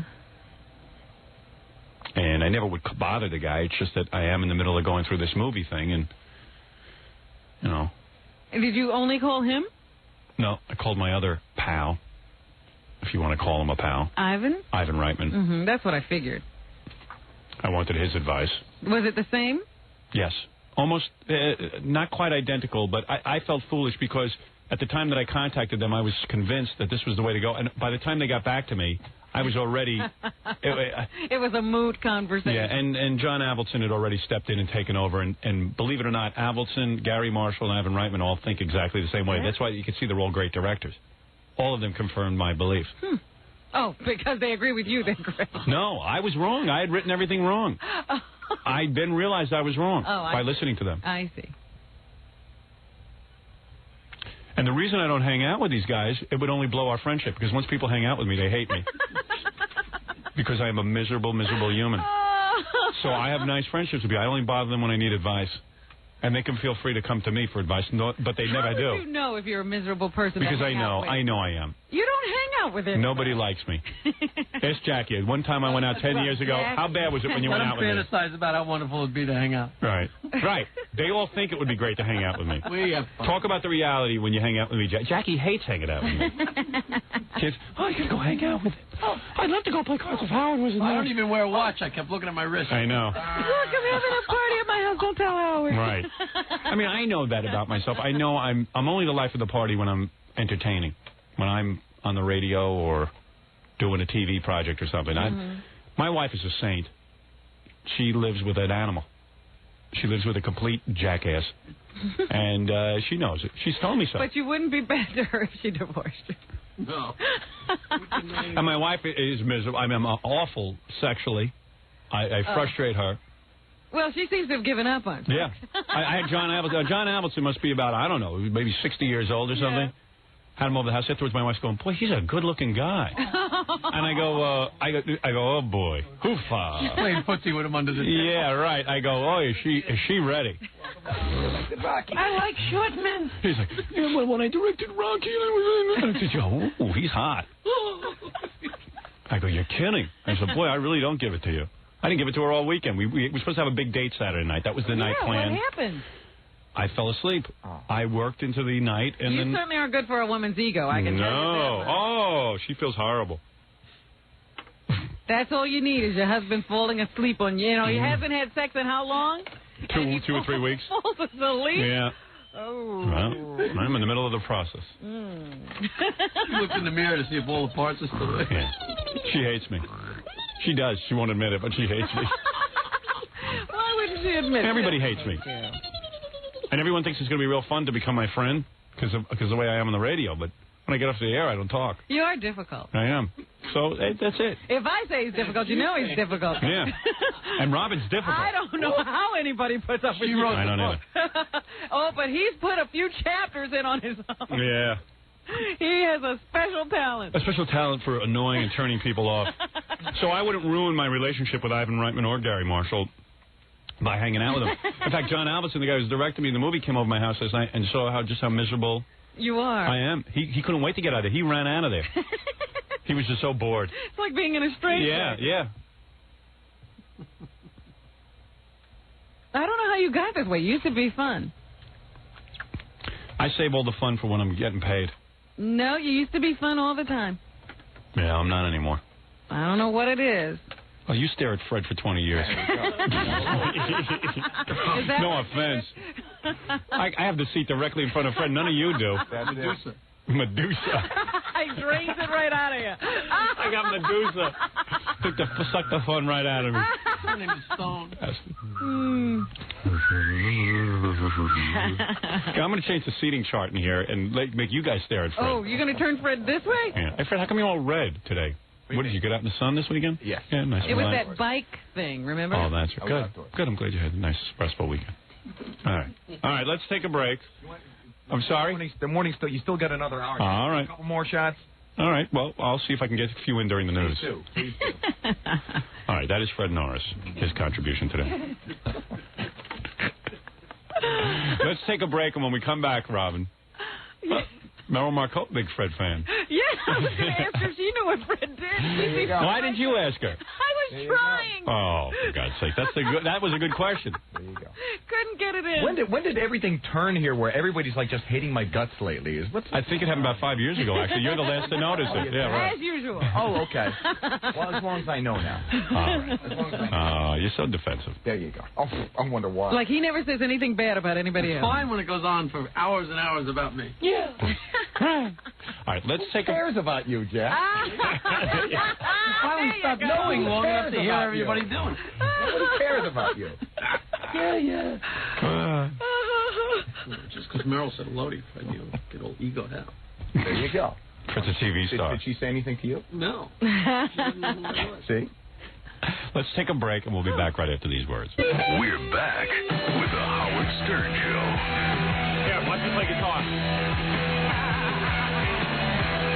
You know,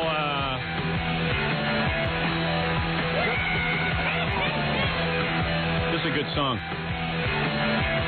That's Smashing Pumpkins, right? Is it? Let me check. Gotta wait for the cue. Grandfather sits by the... Who does that? I think that's Jackal, isn't it? No. Well, Grandfather sits... Soul Asylum, that's who it is. You know that record? You have that record? That one I don't have. I didn't ask you. Oh, sorry. Robin, you got that record? I don't know if I've got that one. Grandfather sits by the... I do have that. I don't get to listen to music that much, so I don't really get to know the albums all that well. Robin likes to just acquire music. She's like sort of like Michael Jackson. She acquires it. Tons of albums right. and cassettes sitting around. And one of these days, you're going to get some free time and listen to them. That's right. Every once in a while, I fill up my CD player in my car, and I drive around to listen to the music. All right. You don't even have anywhere to go. You just drive around. I just drive around until it's through. Grandfather. Where's that record? I want to play that for Robin. Why don't we have a record collection here of the records I play? Grandfather sits by the...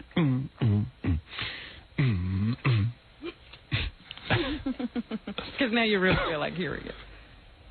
I got a picture of this Whoopi Goldberg's wedding on the front page of the Inquirer. And this Whoopi is in a wedding gown.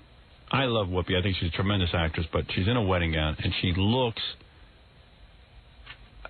It was all brides are beautiful, they say. No. Stop. And she's standing next to this guy who's really hot looking. I wish I looked like this. He don't look like no union man. Look at this guy. This is a handsome guy. And, you know, I guess it's exciting to be with Whoopi for a while, the money and all the famous friends and all that, but you know that this guy is not I mean, I have one word for Whoopi. Veil. Where is it? Where is the veil on that wedding outfit? Yeah, the one thing she forgot, they forgot to put a veil over the face. Look at it. And it's really goofy, because doesn't she look at that wedding picture and say, what's this really cute guy doing with me? I mean, I've got the good God common sense that to look in the mirror and see my face and know that any supermodel who's with me is after my fame or whatever money she imagines I have. Do you think that maybe she'll get these pictures? Because maybe she hasn't seen pictures. Oh, you think they hide the pictures from Whoopi? So maybe when she sees the pictures, she'll get it. But I thought it was interesting, you know, because she kept that sort of joke thing going through the whole wedding. Did you see the little statue of the man and the woman that's supposed to go on the cake? Yes. One was black and the other one was white. Yes. Yes.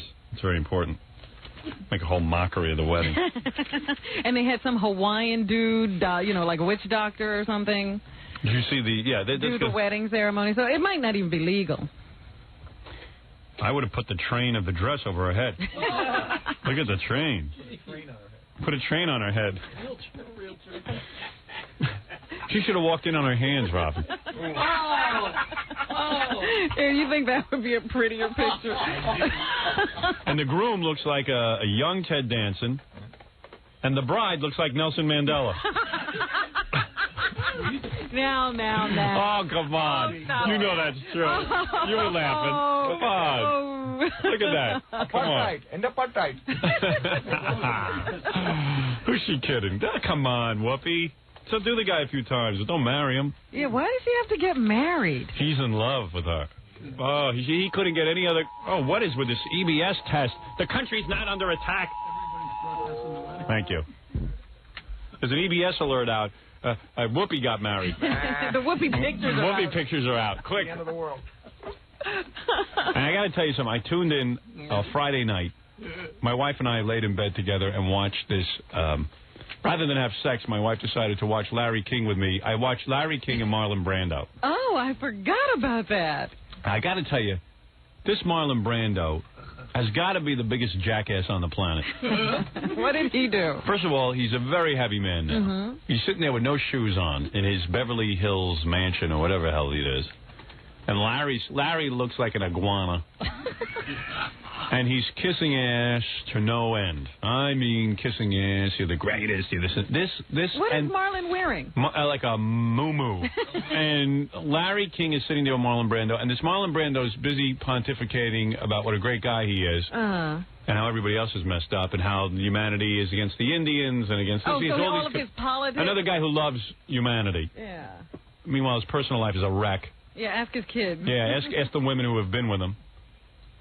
And this is not a guy who stuck with any woman. Oh yeah, no, he's the guy who refused to allow one of those mothers to ever see her kid. Yeah, this is a great guy. This is a guy who loves humanity. So this bore is sitting there, and he's written a book, Marlon Brando, and he's decided to go out and be interviewed by one person, and that's Larry King. So Larry King is trying to ask him questions, and Marlon Brando is so full of himself, so arrogant. Is this Marlon Brando that he sat there with cards and lectured Larry on the environment and started ignoring the questions. So he didn't answer one question about the book? No, you couldn't. He just pontificated and droned on like a Ross Perot show where he's explaining the economy. Suddenly, Marlon Brando is explaining how to feed the planet with these special cookies he eats. I mean, and look at what it did for him. Yeah. And Larry, of course, is such a maggot. And so happy that he's just sitting in a room with Marlon Brando that he snuggles his nose so far into Marlon's crack that he could watch him actually digest these cookies. Is that a walnut? Is that a walnut you just passed? Do you like these cookies? You want to read Larry's column today because he talks? Oh, I'm sorry. Yeah, I want to see Larry's column, please. Yeah, he talks all about being with Marlon. Yeah, and I got to tell you something. Larry King even looked visibly upset at times that Marlon Brando wouldn't answer a question. But Larry is such a worm. I mean, when I say a worm, he couldn't even ask him a question. Let's this guy drone on. Look at that. There they are drinking a toast together. Drinking a toast together, and they kissed. They kissed on the lips at the end of the interview. Oh. Larry King moved in. Now he wants to show you how he's close with Marlon Brando. Larry King doesn't realize the reason Marlon Brando's willing to talk to him is because Larry's such a maggot that he will allow Marlon to do anything. He knows he's in for a good butt kissing. He knows. He knows there's a worm sitting next to him. A worm has more spine than Larry King. One of the world's worst interviews ever. He's got Marlon Brando, a well-known recluse, and he can't interrupt this guy from boring the audience to death. And then at the end, Larry King goes to kiss Marlon Brando, and they kiss on the lips like they're lifelong soulmates. All phony crap. Here he is. An evening with Marlon Brando. Sounds like a trendy restaurant, but in fact it was Friday at Marlon Brando's home, overlooking the San Fernando Valley. You would have thought Larry was on a date. Yeah. It was Brando's first live TV interview. No, it wasn't. He didn't do any interviewing. And wasn't it on tape the days before? No, I don't think so. I think it was live. Really? Because they were taking phone calls. Oh, they did? Yeah. Okay. But I got to tell you something. This was not an interview. Marlon Brando filibustered and just droned on about some dumb guava plant. Now he's figured out how to feed the world, which he better because they're running out of food just based on what he consumes. Well, I was going to say he's as big as the world. He would know how to feed it. And he's screaming about the Indians with the Indians, and they didn't get anything. He's like, oh, shut up. What are you, an Indian? You bastard. He's got plenty of money. Let him give him something. Here I am at Marlon's house. I'm lucky none of the kids took a shot at me. That's what should have been in there. Yeah. All right. It was Brando's first live TV interview. The first thing that surprised all in our 50-person crew was how gracious he was. He met everyone and then offered us a full buffet spread. Yeah, duh. He doesn't want to eat alone. Dummy. That full buffet spread is there all the time anyway. CNN tried to pay and he wouldn't accept it. When the evening was over, he personally served a glass of champagne to everyone and hung around to talk. I called my daughter Kaya, and he spoke to her for 10 minutes. Oh, my God. To him and that daughter. Oh, Larry trying to be a good dad by now. The kid's raised and everything. He's going to let Marlon Brando call her. Can you imagine what that's like, having somebody shove you on the phone with their daughter? Yeah. Can you imagine? You're at Marlon Brando's house and Larry goes, "Could you talk to my daughter? Maybe she'll love me now." Ooh, no wonder he got an easy interview. Notes on the night. The most shocking thing to me was how down on theater he is. That's what he got out of him. What was shocking to me was that Marlon Brando combs the back of his hair forward, and it's a little is that why he spice. has hair? Yeah, he was a weird hairdo. It's a greasy little hairdo. Because I thought he was balding, and he looks like he has a lot of hair in that picture. And what? Julius Caesar. Yeah.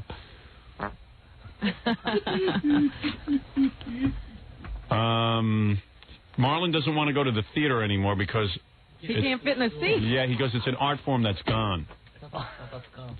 The thing he hates most is hypocrisy in anyone or anything. Hypocrisy. This is a guy who's the biggest hypocrite in the world. But then he must hate Larry. He loves mankind, but women he can't treat nicely. I guess when they say mankind, he loves men. He hates awards and will not go to any award ceremony. Thinks they're meaningless. No. Yeah, so in other words, he's better than the whole system. Larry and Marlon getting together, the two perfect parents sitting down in a room to discuss stuff. He loves money when he needs it because it's the apparatus by which this society functions. The O.J. Simpson trial, he says, is about money. About money? Two people are dead, jackass. He says tabloids want to make money, networks want to make money, newspapers want to make money, so they all cover O.J. because it makes money. Well, what is he doing? What is it? Are you talking about Larry King? Yeah.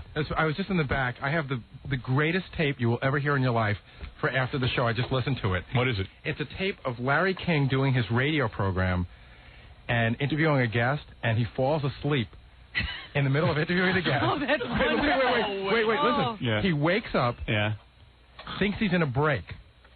So now he just starts talking to the guy like regular, asking him where he lives. Let me hear that. Go get that. I don't know if we could play it on the air. Oh. And then he looks up at the light, realizes that he's on the air, and starts yelling at everyone on the crew, saying, "I didn't hear anybody say we're back, but the only one who ever went anywhere was Larry." Oh, that's great. Oh, that's great. Aphasia. Brando does not discuss his children publicly, but he told me off camera that his son Christian is doing well and will have a bright future when he gets out of prison maybe next year.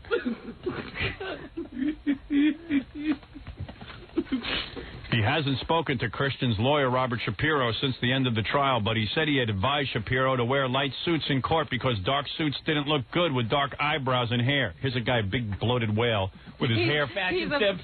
Fashion tips. Marlon Brando. Unbelievable. So that's why Christian had to plea bargain, because the guy wore the wrong color suit? Yeah. He didn't wear this right. He has dark eyebrows. I mean, Larry just doesn't challenge any of this crap. Larry's just like the biggest sycophant in the planet. On People, Brando told me that while he doesn't agree with anyone, George Will says he likes and admires Will because he believes him to be honest in his feelings. What the hell does that mean? So in other words, you got no information out of Brando. You did a whole two-hour interview and you got nothing out of it. Except your daughter got something out of it. She got to speak to Brando on the phone for 10 minutes. Kaya. Say hello to Marlon Brando.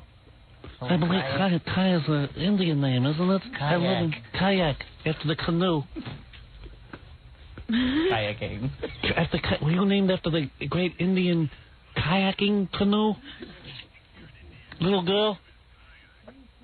Go ahead, Marlon. Continue talking. You seem like a nice little girl. I don't know why you're not...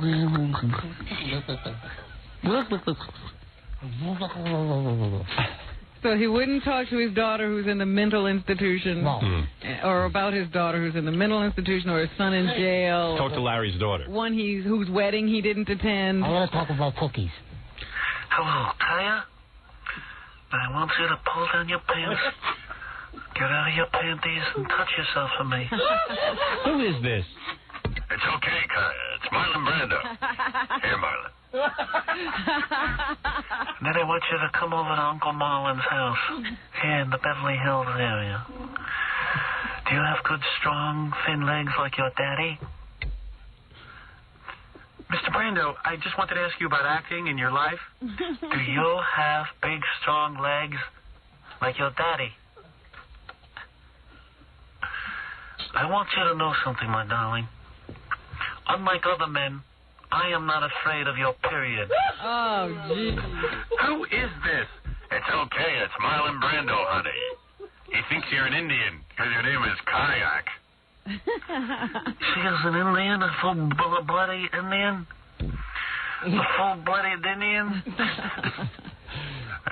That's full-bodied. No, full-blooded. Take a stick of butter. Like in Last Tango. Take a stick of butter and put it where the sun don't shine. Here there will be no names. You come over my house. You could watch me eat, and then I'll throw you around for a few hours. Yeah, the guy's really... Does he still get women? I guess. He's Marlon Brando. Yeah, but he never leaves the house, though, do they just truck them in or something? They gave him $5 million for that book. I bet you it doesn't sell. Well, that's why he had to do this interview. He wasn't going to do anything. Yeah. And the No book one's isn't buying doing it. well, so he decided, well, I better do something. What imbecile would give him $5 million for a book and know he won't reveal anything? Of course you know he won't reveal anything. Nobody even cares. He's not even important anymore. Nobody cares. You don't even know it's him. You look at those young pictures. That's the funniest part. So Larry kept flashing up young pictures of Marlon Brando, and you're going, that's not the same guy. Now he's just a bloated, pompous ass. He's a whale. Yeah. He used to be playing Roseanne for Fox. All right, we got to take a break. Let's do the news after this, Robin, so we get out of here at a decent time. Oh, we should stay on some sort of a schedule. You're absolutely right. We'll take a break, and when we come back, Robin will tell us what's going on. We're back with the Howard Stern Show. Here's Howard.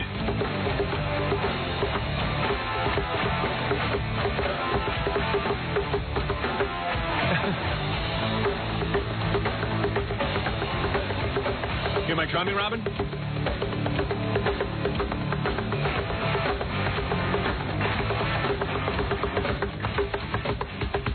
I'm drumming like a black man. Wait, I got to put on my black mask. Now do it. Oh, boy.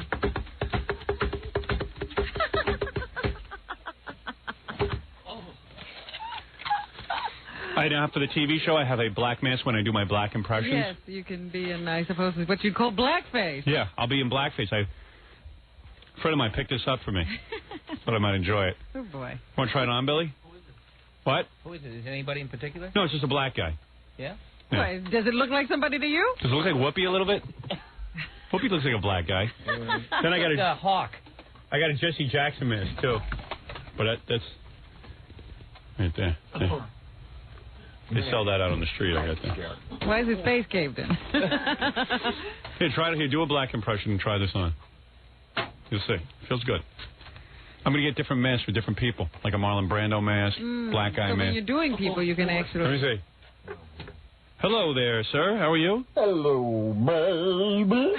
All right, very good. Yeah, this is the Big Baba speaking. All right, thank you. Give me my mask back. It looks like a hawk on Spencer. You sound like a black guy in a tunnel. I know. Why does he sound like he was so far away? Hello, baby. Wow. All right. Robin, what's in the news? Well, speaking of masks, you know, the OJ mask is a hot seller. Yeah, I have that. Here, let me put it on. Ski mask. Yeah. Now, looky here. Now, I'm OJ. I'm OJ. Can you hear me in here? Sort of. You sound like you're coming out of a tunnel, too. I'm OJ, and I'm in the tunnel. You're in the Bronco. I'm in. For those of you watching at home with me with this mask, you can draw hair on the top of my head. So. Now, looky here. I'm going to kill Nicole and that Ron Goldman. They say that people have been, you know, they've gotten their shipment of OJ masks, and they sell out very quickly. Yes. Also, who are the idiots that are buying those? Include short afro hair like OJ's. Yeah. Now, who buys these? Mostly white guys? I guess. Yeah. Jackie Marble. And well, probably for Halloween, people are going as OJ. Blonde hair so that women can dress up like Nicole Simpson. Oh. Or it'd be funny to have, like, blonde hairs all over OJ's shoulders when you dress up for Halloween. That's true, too, but they say blonde hair wigs are becoming big sellers because women want to be Nicole, and they're also getting people coming in. Some guy bought the OJ mask and one of those like prison striped uniforms. Mm-hmm. Other people are requesting, like bloody T-shirts. A lot of fake blood sales going up. Yeah. I know a guy owns a fake blood company. He's going through the roof. Yeah, so everybody, they're coming in. They want fake knives. Right. They want the blood. So everybody's going to be OJ and Nicole, I suppose, for the holiday. A lot of white guys now excuses to run around in blackface. Yeah. Now you have now you have the legal right to go running around in blackface. Hello, I'm OJ. Happy Halloween! Well, hey, wait, there's a OJ's at my door. Hey, little monkey here! I'm gonna stab you! Happy Halloween! And hey, isn't that Nancy with the blonde wig on? Hey, lay down and play dead! I'm going as Robert Shapiro this Halloween. I got these big black eyebrows and a dark suit. Cracked white lips. Yeah. Cracked white lips. lips. You know what I like when they do show you pictures of Ron Shapiro or Robert Shapiro, whatever his name is, and they're talking about him as a person. They showed him in a boxing outfit. Yeah. With gloves, and those little shorts. What's that all about? Because he, I guess, exercises by boxing. Yeah, it's not working. So he's a boxing enthusiast, so they always have these pictures of him sort of bare-chested with his fists up. Little tough guy. Yeah. Kick his ass in 2 seconds. Little midget, little boxing midget. Put him up. I'll fight you with my tail behind my back. I like all these guys now who are into boxing. That's a whole other thing. And they all suck at it. They, put them in the ring with anybody who could fight halfway. Like Geraldo practices boxing every day. Yeah. We saw him in the ring. He needs more practice. Yeah. He couldn't hit anything. No. And got pummeled. Frank Stallone beat the crap out of him. It was frightening because he was too stupid not to sit down in his corner and stay there. And Frank says to me before, gee, I'm all out of shape. I haven't boxed in years. I don't know what I'm doing. He goes in there, he goes, boom, right in Geraldo's face. And Geraldo just had his arms straight out like he was driving. Like he was driving a car. But he was so beat up after the first round. Wouldn't you have just said, I ought to quit? No, Geraldo likes to be beaten up. He's got to prove something. I'm a man. It's so sad, is right. And that's what he said at the end was, I came out every round. He didn't kill me. He didn't knock me down. He didn't make me quit. Only lost 20% of your brain power. Brain damaged. I proved something. Mickey Rourke. That's what it was. Yeah, what did he prove? I don't know, but he proved Well, psychologists and sociologists are saying that this says something really horrible about American culture, that everybody's running around looking for an O.J. Simpson mask. They say it reminds them of the people who were standing on the roadway the night the Bronco was going down the freeway, who were cheering O.J. Wow.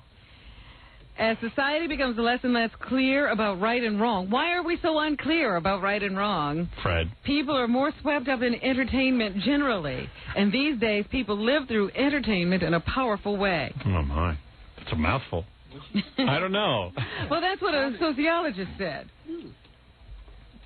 Just thought I'd repeat it. I don't know if it makes any sense at all, but why can't people tell right from wrong? Fred. Go ahead, Robin. Less clear. What else? Anyway, they'll continue jury selection in the O.J. Simpson case. I guess they've gone through all of those questionnaires, and we're actually getting to the point where they're going to start interviewing the people who might sit in judgment of O.J. Simpson. There'll also be hearings once again about evidence. This time, the defense contending that the prosecution started the DNA testing too late.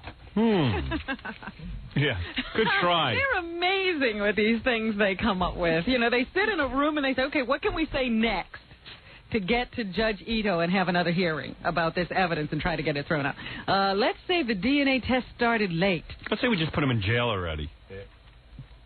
Well, he's in jail, so you don't have to worry about that. No, I mean forever. Just doesn't have a sentence yet.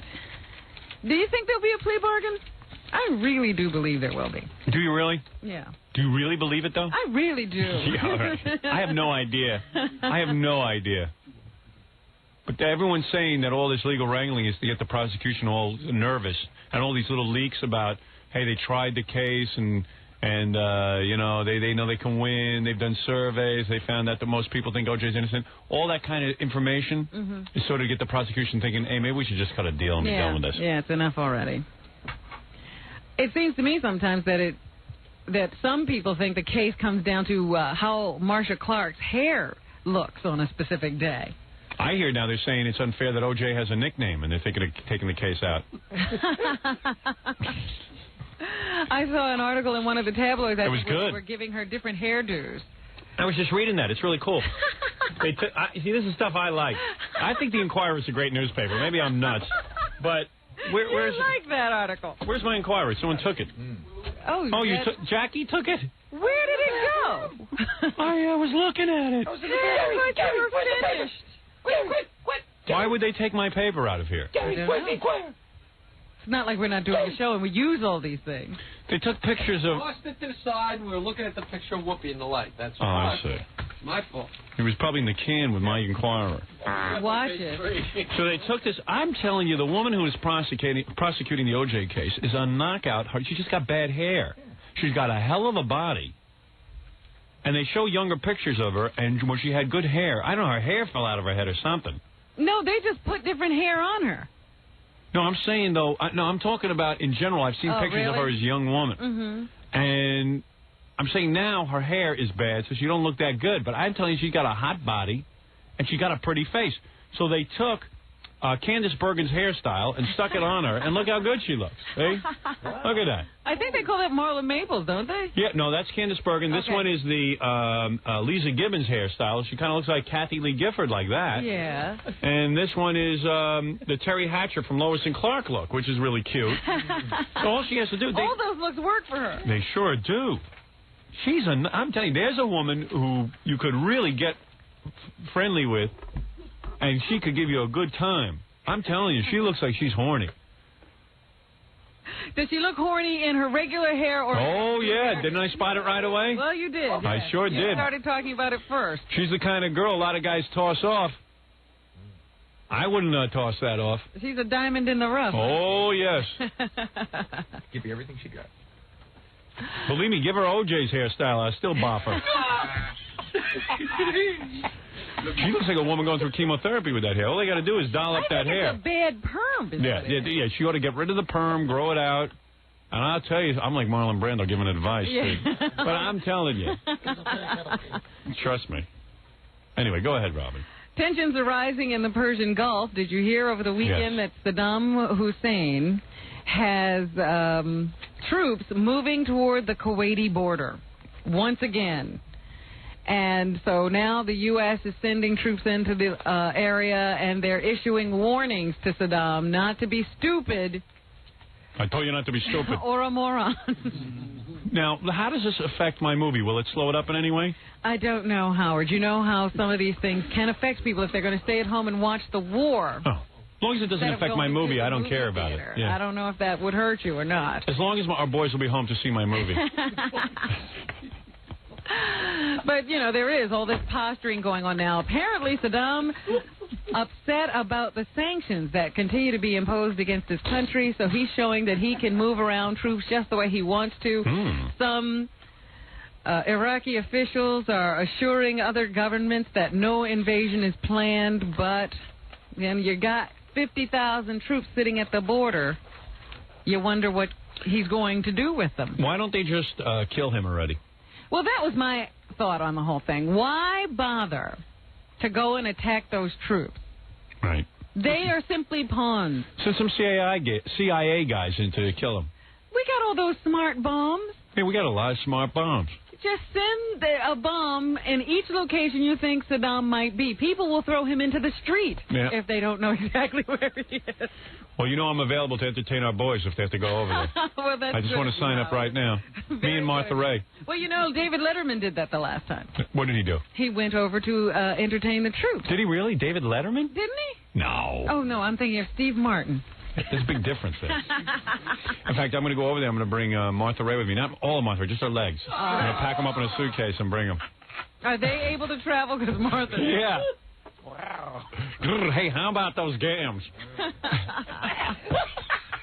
That's not funny. Sure it is.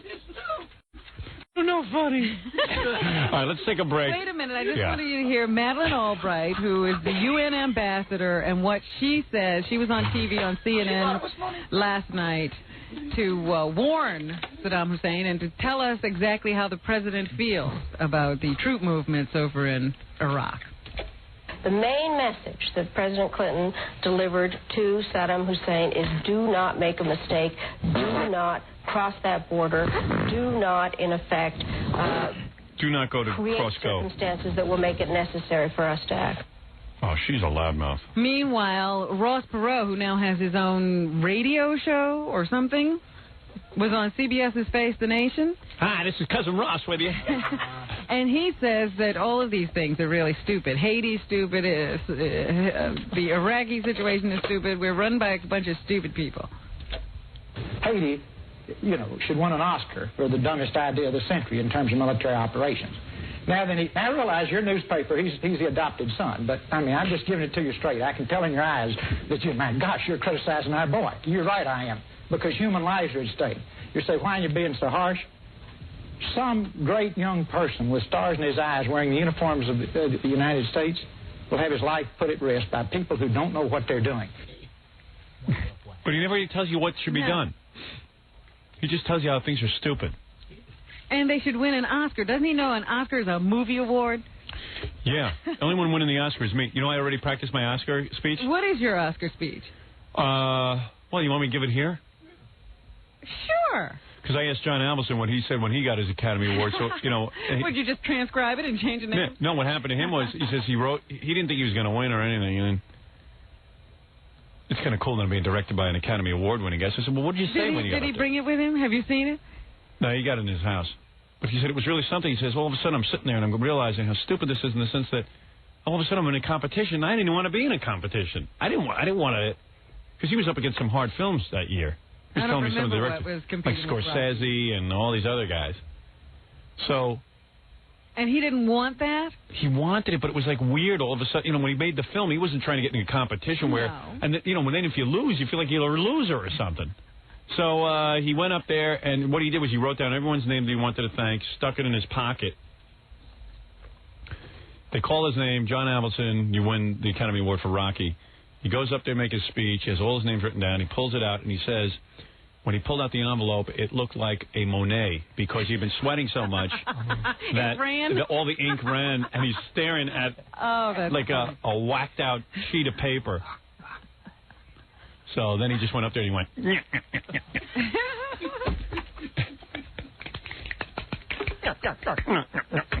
night, everybody. I'm an unsuccessful cork.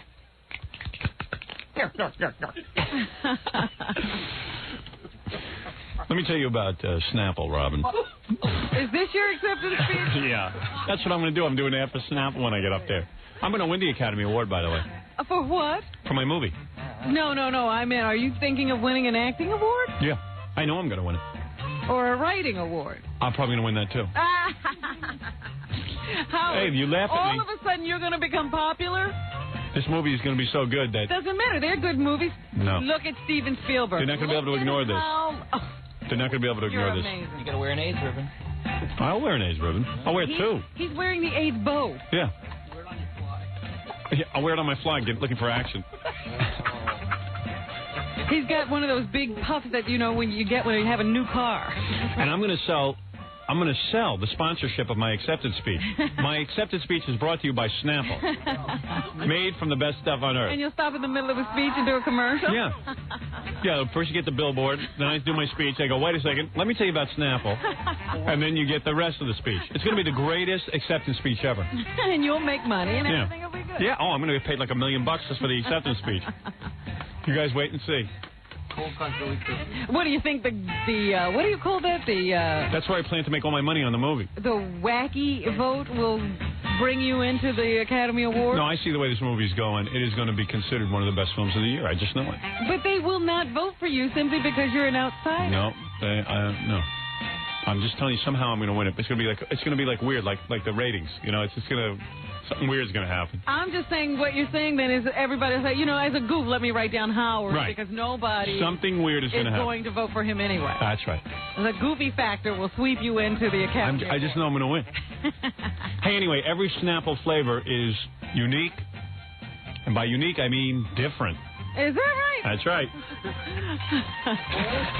How's that happen? Yeah. I love their iced tea. Have you ever had Snapple iced tea?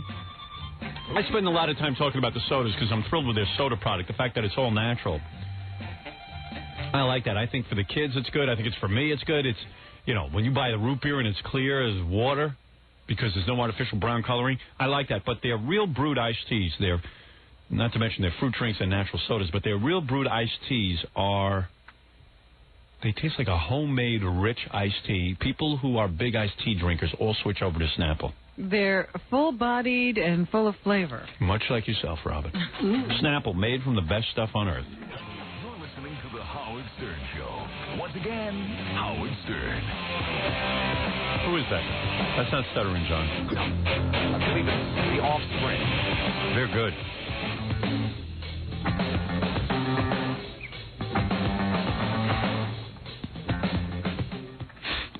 Hey, by the way, I forgot to say hello to Judge Ito. Hello. Oh, dear. Hello. He listens to us every morning. He loves it. You know that for a fact. I know it for a fact. Judge Ito. By the way, George Pataki's wife is a piece of ass. Woof. Really? Is that his running mate or his wife? It may be the running mate. No, with wife Elizabeth at his side. That's wife? Attends service at Harlem's Abyssinian Baptist Church. It's real funny. The two whiteys surrounded like all black faces. It's real cool. Yeah. Wow. Everyone's got their hands raised in the air. It's like there's a wild revival meeting going on. Well, I didn't see that picture. Temporary layoffs. They're doing the theme from the Even credit ripoffs. Yeah, that's what they do at the church. Oh, boy. That's what's going on. You can't hear the audio, Robin. They're singing the theme from the Jeffersons. George Pataki in there. Yeah, temporary layoff. He's clapping and trying to get time for the music. Good time. Ain't we glad we got him?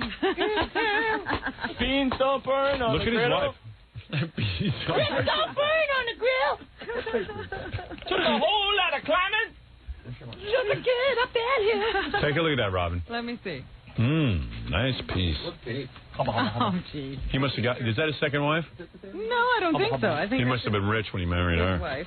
He's a gentleman farmer. Oh, yeah. Whoa. I'm one of those. I can make her happy. Boy, well, that would be interesting to have her as a first lady. Oh, so if you get elected, you want her to be your first lady, too? Yeah. Baby. Oh, baby. You got some booty juice. Do it in a nasty place. Yeah. You got a nice, nasty area. Howard, let me give you a 2-pearl necklace. Come into my mansion. Come over here. Let me make you a gentle lady farmer. You hook those earrings up to my belt. Let me show you how to plow. Now we're going to play elephant. Now my 2 pockets is the ears. Now this is how you plant corn. Want a peanut? Wow. And I guess he was over at the church there trying to say to the black people, vote for me instead of Cuomo. That's going to be a tough sell. Because the black people like the Cuomo. Well, they were already screaming. Why didn't he talk to us about his tax cut? Yeah. What are we? Not good enough to hear about tax cuts? A black church looks like fun. I got to join a black church. I'm sick of my church, Robin. I got to go there where, everyone's like, woo! One of the funniest scenes in Forrest Gump is him in that choir. That black church. I got to get to one because they seem to be enjoying God. It's not like Temple. That's what no. Amen. Amen. Amen. Amen. Amen. Come on. Amen. Everybody. Amen. Amen. Amen. Amen. I love you, Jesus. Oh, boy. How many syllables can you get out of Jesus? Hallelujah, Jesus. Jesus. Jesus. I think they're nude under those robes. I'm telling you, I don't know what's going on in that That's why they're so happy? Oh, my God. Black Church is unbelievable. Well, I want you to go next week. Beans don't get in the griddle. Grits don't burn on the grill. Took a whole lot of trying just to get up that hill. Moving on up to the east side, to that deluxe apartment in the sky. Yeah. And moving on up to the east side. You guys wouldn't think it was so funny if you had to go every Finally Sunday. got that piece of the pie. Yeah. I wish that had been your childhood. See how much you'd laugh at it. Easy credit rip-off. Good times. Zippity-doo-dah. Zippity-eh. My, oh, my, what a wonderful day. Plenty of sunshine heading that way. Zippity-doo-dah. Zippity-eh. Thank you, thank you. Yeah. Thank you, Jesus. Who is this? It was all right. Always like, oh, God, Sister Margaret wants to sing again. Ladies and gentlemen, I'm going to need you today to join together and please put your food stamps in the plate that we're going to pass around. Woo! Now, give me a little music behind me, sisters. I have to do a newscast and we have to go. It's getting late. Don't you be now. sacrilegious, woman. Excuse me, Oh, I you want to down? talk This is about church. Haiti and Port-au-Prince. Say something about Jesus, Robin. I can't. I have to talk about Raul Cedra. J.A. is this. Say something about J.A. who is this I guy. got sunshine. Oh, shut up. On a cloud. Haiti's strongman is going to step down today. Don't you sass the Lord, Robin. Haiti strongman? Yes. That's like, it's like a circus guy with a big with tights. He wears one of those little outfits with the cinched-in waist. Yeah. Haiti strongman. And now, ladies and gentlemen, in arena number 3, Haiti's strongman. Lieutenant General Raul Cedras will be stepping down from office this morning sometime. Wait, he's taming the lion. And turning over power to the number 2 man in his administration. Major General Jean-Claude Duperval. Oh, God. Haiti strong. I'm Haiti's strongman. They say that Cedras would like to stay in the country, but more and more he's getting a little concerned about his safety because every time he goes out, people attack his car. Oh, that's not cool. He's afraid both of the people who support Jean-Bertrand Aristide, as well as his own soldiers who seem to feel that he has betrayed them. So he might have a lot of fronts on which to be concerned. See. So that's expected later today, and that'll be a setup for the return of Aristide. Aristide.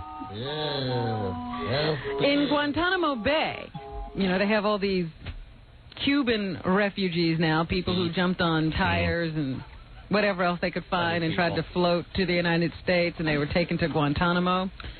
Well, they didn't like it there, so then they jumped back in the water this weekend and tried to make it back to Cuba. Yeah. And they have to go through a minefield. Wow. That's not funny, Jackie. Why did you take the Love Boat? I understand that one person died and another person has already lost a leg as a result of jumping into these mine-infested waters.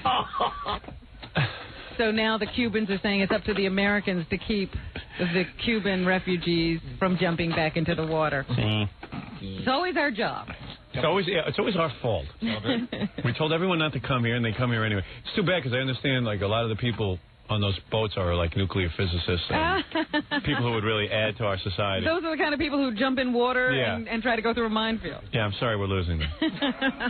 I'm sure that a lot of restaurants are nervous because they were getting a lot of dishwashers. In Los Angeles, a drunken man. They call that the floating MIT. So many Floating MIT. So many brain surgeons are coming over to this country. We get the cream of the crop. A drunken man smashed a window at the late Nicole Brown Simpson's home over the weekend, claiming to be her boyfriend. Oh, maybe Police he killed found her. him drunken and sleeping at the front door.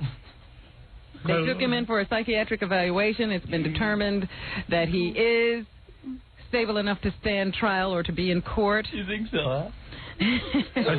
Don Johnson. He claimed that he was upset because of Nicole's death and that he was her boyfriend. He did not make it inside the home, even though he smashed the window. I didn't make it inside the home, although I smashed the window. Oh, yes. His name is Mark Street. He's 31 years old, and police say they have no reason to believe his story that he was dating Nicole. Yeah, and I just wanted to make the news, that's all. She's gone, but her liquor cabinet isn't. Hey, they got that sequestered. Oh,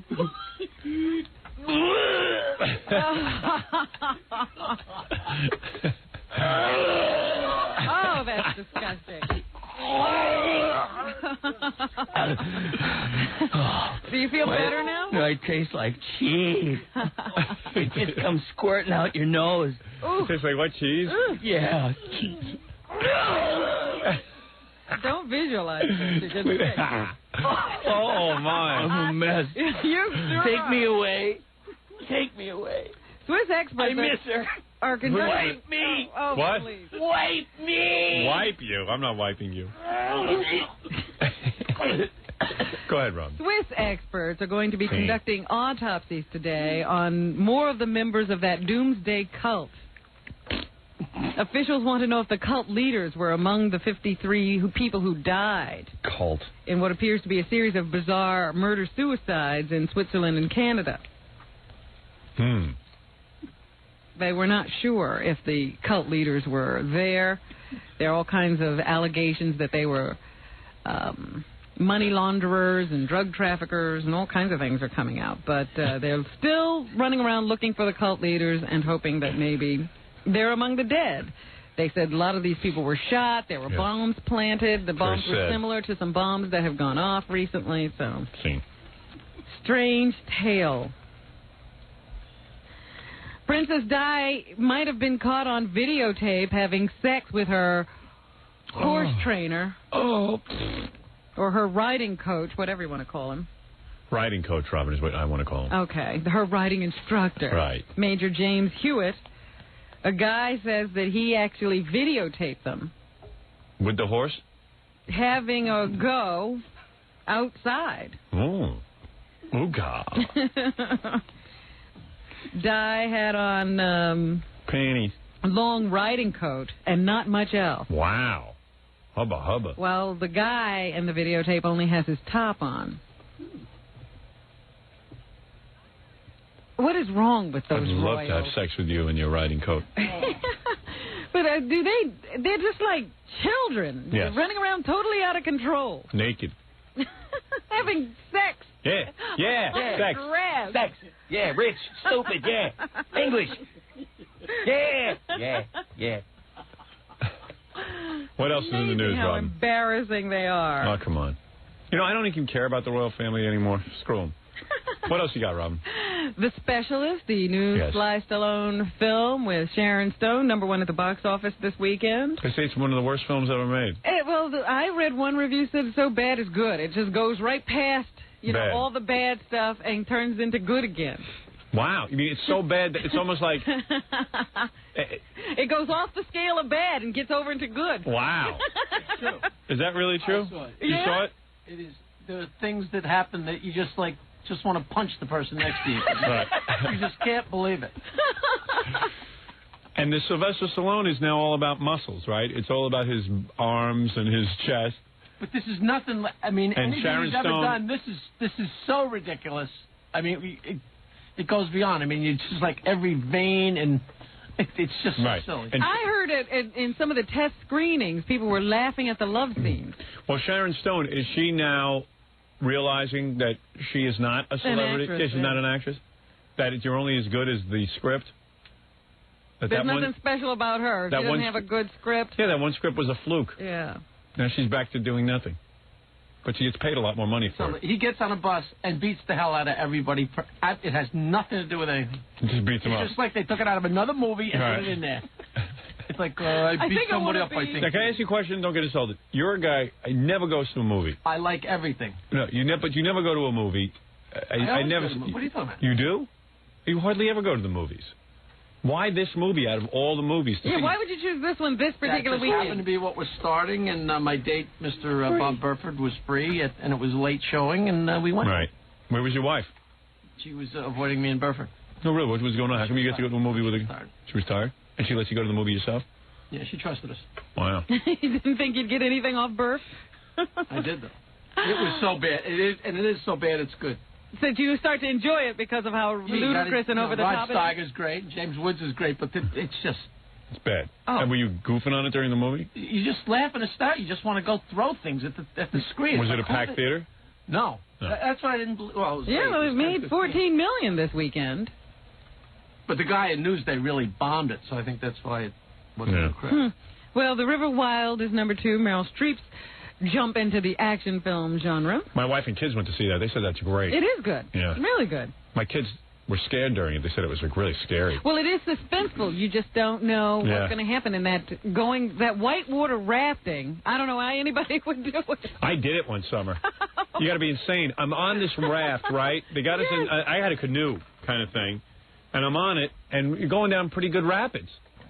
And all of a sudden, there's a guy in front of us, falls out, cracks his skull open on a rock, and there's blood pouring out everywhere. And I go, why am I doing this? That's dangerous. And I did it, and then I went back and did it again. Second trip out there. I looked at that and I said, I've heard about this for years. Yeah. I can't imagine what anybody's doing out there. Yeah, but you would like it because you like those rides that you go on? Yeah, but this is wild. I don't, I'm on a track. I'm not going to hit a rock and topple over. It's weird. I'll tell you something. I did it twice, and I don't think I'd ever go do it again. But I'll tell you. I looked at that and said, it's ridiculous. It's and weird. You're trying to fight all those rabbits with an oar? But Kevin Bacon is a great villain. Yeah. Great villain. I would think the anal sex and deliverance was more enjoyable than actually going down a rapid. It looks to me like, why don't you put yourself in your washing machine? Yeah, pretty wild. You want to have a good time? Just go in there. But I saw this guy's head split open. There's no doctor around or anything. What were they going to do with him? Like his head was cracked. I paid to send Robin. What else is in the news? Anything? Well, I was just going to tell Only You with Marissa Tomei was number 3. Forrest Gump holding strong. Wow. Number 4. That's something? Yeah, amazing. Hey, maybe I should just make my whole movie Forrest Gump and just instead be me. I like when the feather comes down. And Jason's the lyric, number 5. Yeah, feather. Feather. Yeah, retard. Yeah. Good. Yeah. Good box office, retard. Big box office. I'm thinking of playing a retard in my movie. Yeah, retard. Yeah. Yeah. Stupid, good, yeah. Yeah. And Stupid is finally good. This Yes, morning, Robin, go there ahead. was another one of those, Burt Reynolds and Lonnie Anderson are, again, having a battle over this little adopted kid of theirs. Crouton. I'm from the planet Crouton. That kid will be normal. Burt thinks with two that puppet Lonnie heads for parents is like that. using their 6-year-old son as a battering ram against him, according to a published report in this week's Star magazine. Bert, there's no other way to get through that thick skull of yours than to use the kid as a battering ram. He's in the magazine crying, I miss him terribly. I can't tell you how much. Yeah. You can miss him so much. Might just stay with his mother. Wouldn't be a problem. Right. He adores the child more than anything. But Lonnie, meanwhile, says after he spends a few days with Bert, she has to go through like a deprogram. Yeah, detox. I believe it. Oh, dear. So who knows? They're still quibbling and fighting over everything. I hear Bert's like a real a-hole. But you see how acrimonious a divorce can get. He should wear the kid as a wig. That would look more natural. Just stick the whole Put kid. the kid on your head. Yeah, stick the kid instead of that rug. Wrap his legs around your ear. Yeah. Instead of that hair raft. Human turban. Yeah, the human turban. It's like a big hair turban. No, that's hair. That's hair. That's no kid. That's hair. He should walk around inside. This is hair. Shut up, Quentin. Hair doesn't talk. Yeah. And finally, they had another one of those rooster crowing contests, and we have a few of the contestants. Oh, these are people who... No, these are roosters. They sound like Jackie, though. All right, let me do it. Here we go. This is a rooster crowing contest. Yeah. I can't do that.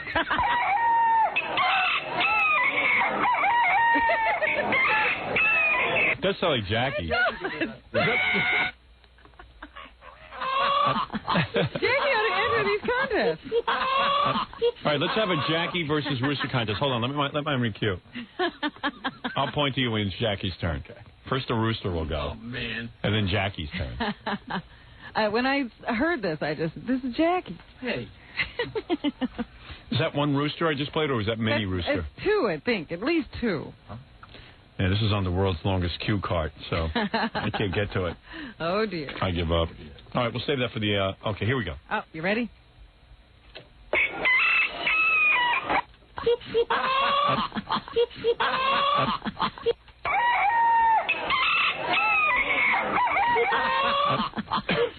you go. All right, very good. I don't know, it's a tie. A tie. Jackie wins. Tie goes to Jackie. All right, very good, Robin. Thank you. That's what's happening. Okay. Jackie, new rave joke page, Martin. To order Jackie's comedy CD or cassette, $10 plus free shipping and handling. Indian Summer Special, buy two, get one free. Call 1-800-323-KING.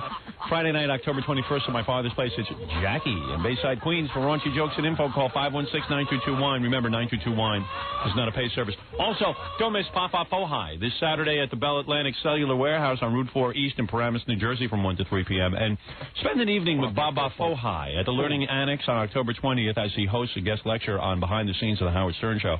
To register, call 212-570-6500. He is the guest lecturer. I keep telling him to come in the morning and tell me what he's going to lecture about. Papa Flunky. Stuttering John's band will be appearing at Lemoore in Brooklyn next Friday night, October 21st. And to get on Stuttering John's mailing list, call 201-942-OUCH. Tomorrow morning, come in and tell me what you're going to be talking about. You want me to come in during the plug or come in earlier? Come in early. First thing off the bat, you remind me to do that. That's not necessary. Steve Gorilla. What? You really want me to do that? Yeah, tell me. Absolutely, we want to know. Write it down and tell me about it. Steve Gorilla will be hosting the Miss 1994 Cycle Queen beauty pageant. Oh, really? I didn't know that. Yeah, he's getting, since Regis and Kathy Lee got into some beauty pageant hosting, he's doing it. This Sunday, October 16th, at Canoe Place Inn at Montauk Highway in Shinnecock Canal. Somewhere on this earth. How do you find him? If you're planning a wedding or Christmas party and you need a mobile DJ, he gets the bottom of the barrel stuff. He gets my old gig. Yeah. Now's the time to call Scott the Engineer's Rocket Entertainment at 718-BAG-5040. Thanks for listening. We'll see you tomorrow. Play CD1. CD1? Yeah.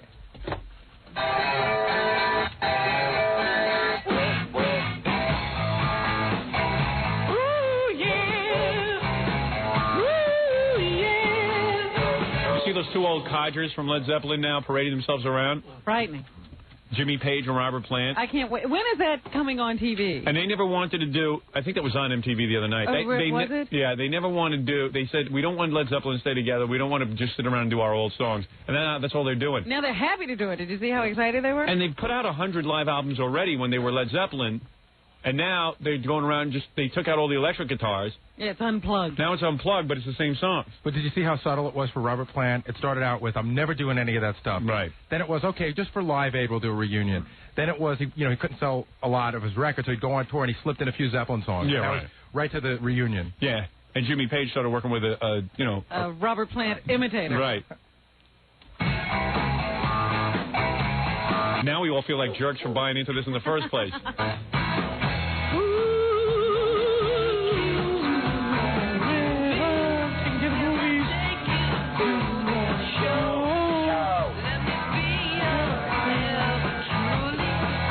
They look like two battered wives.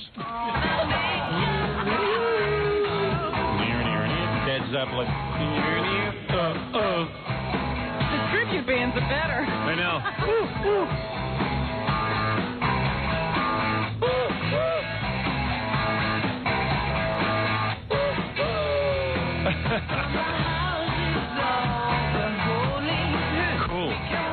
Houses of the Holy. You know, with that unplugged music. What? With the unplugged music, it's too easy to hear the lyrics. I know, and the lyrics sound dumb.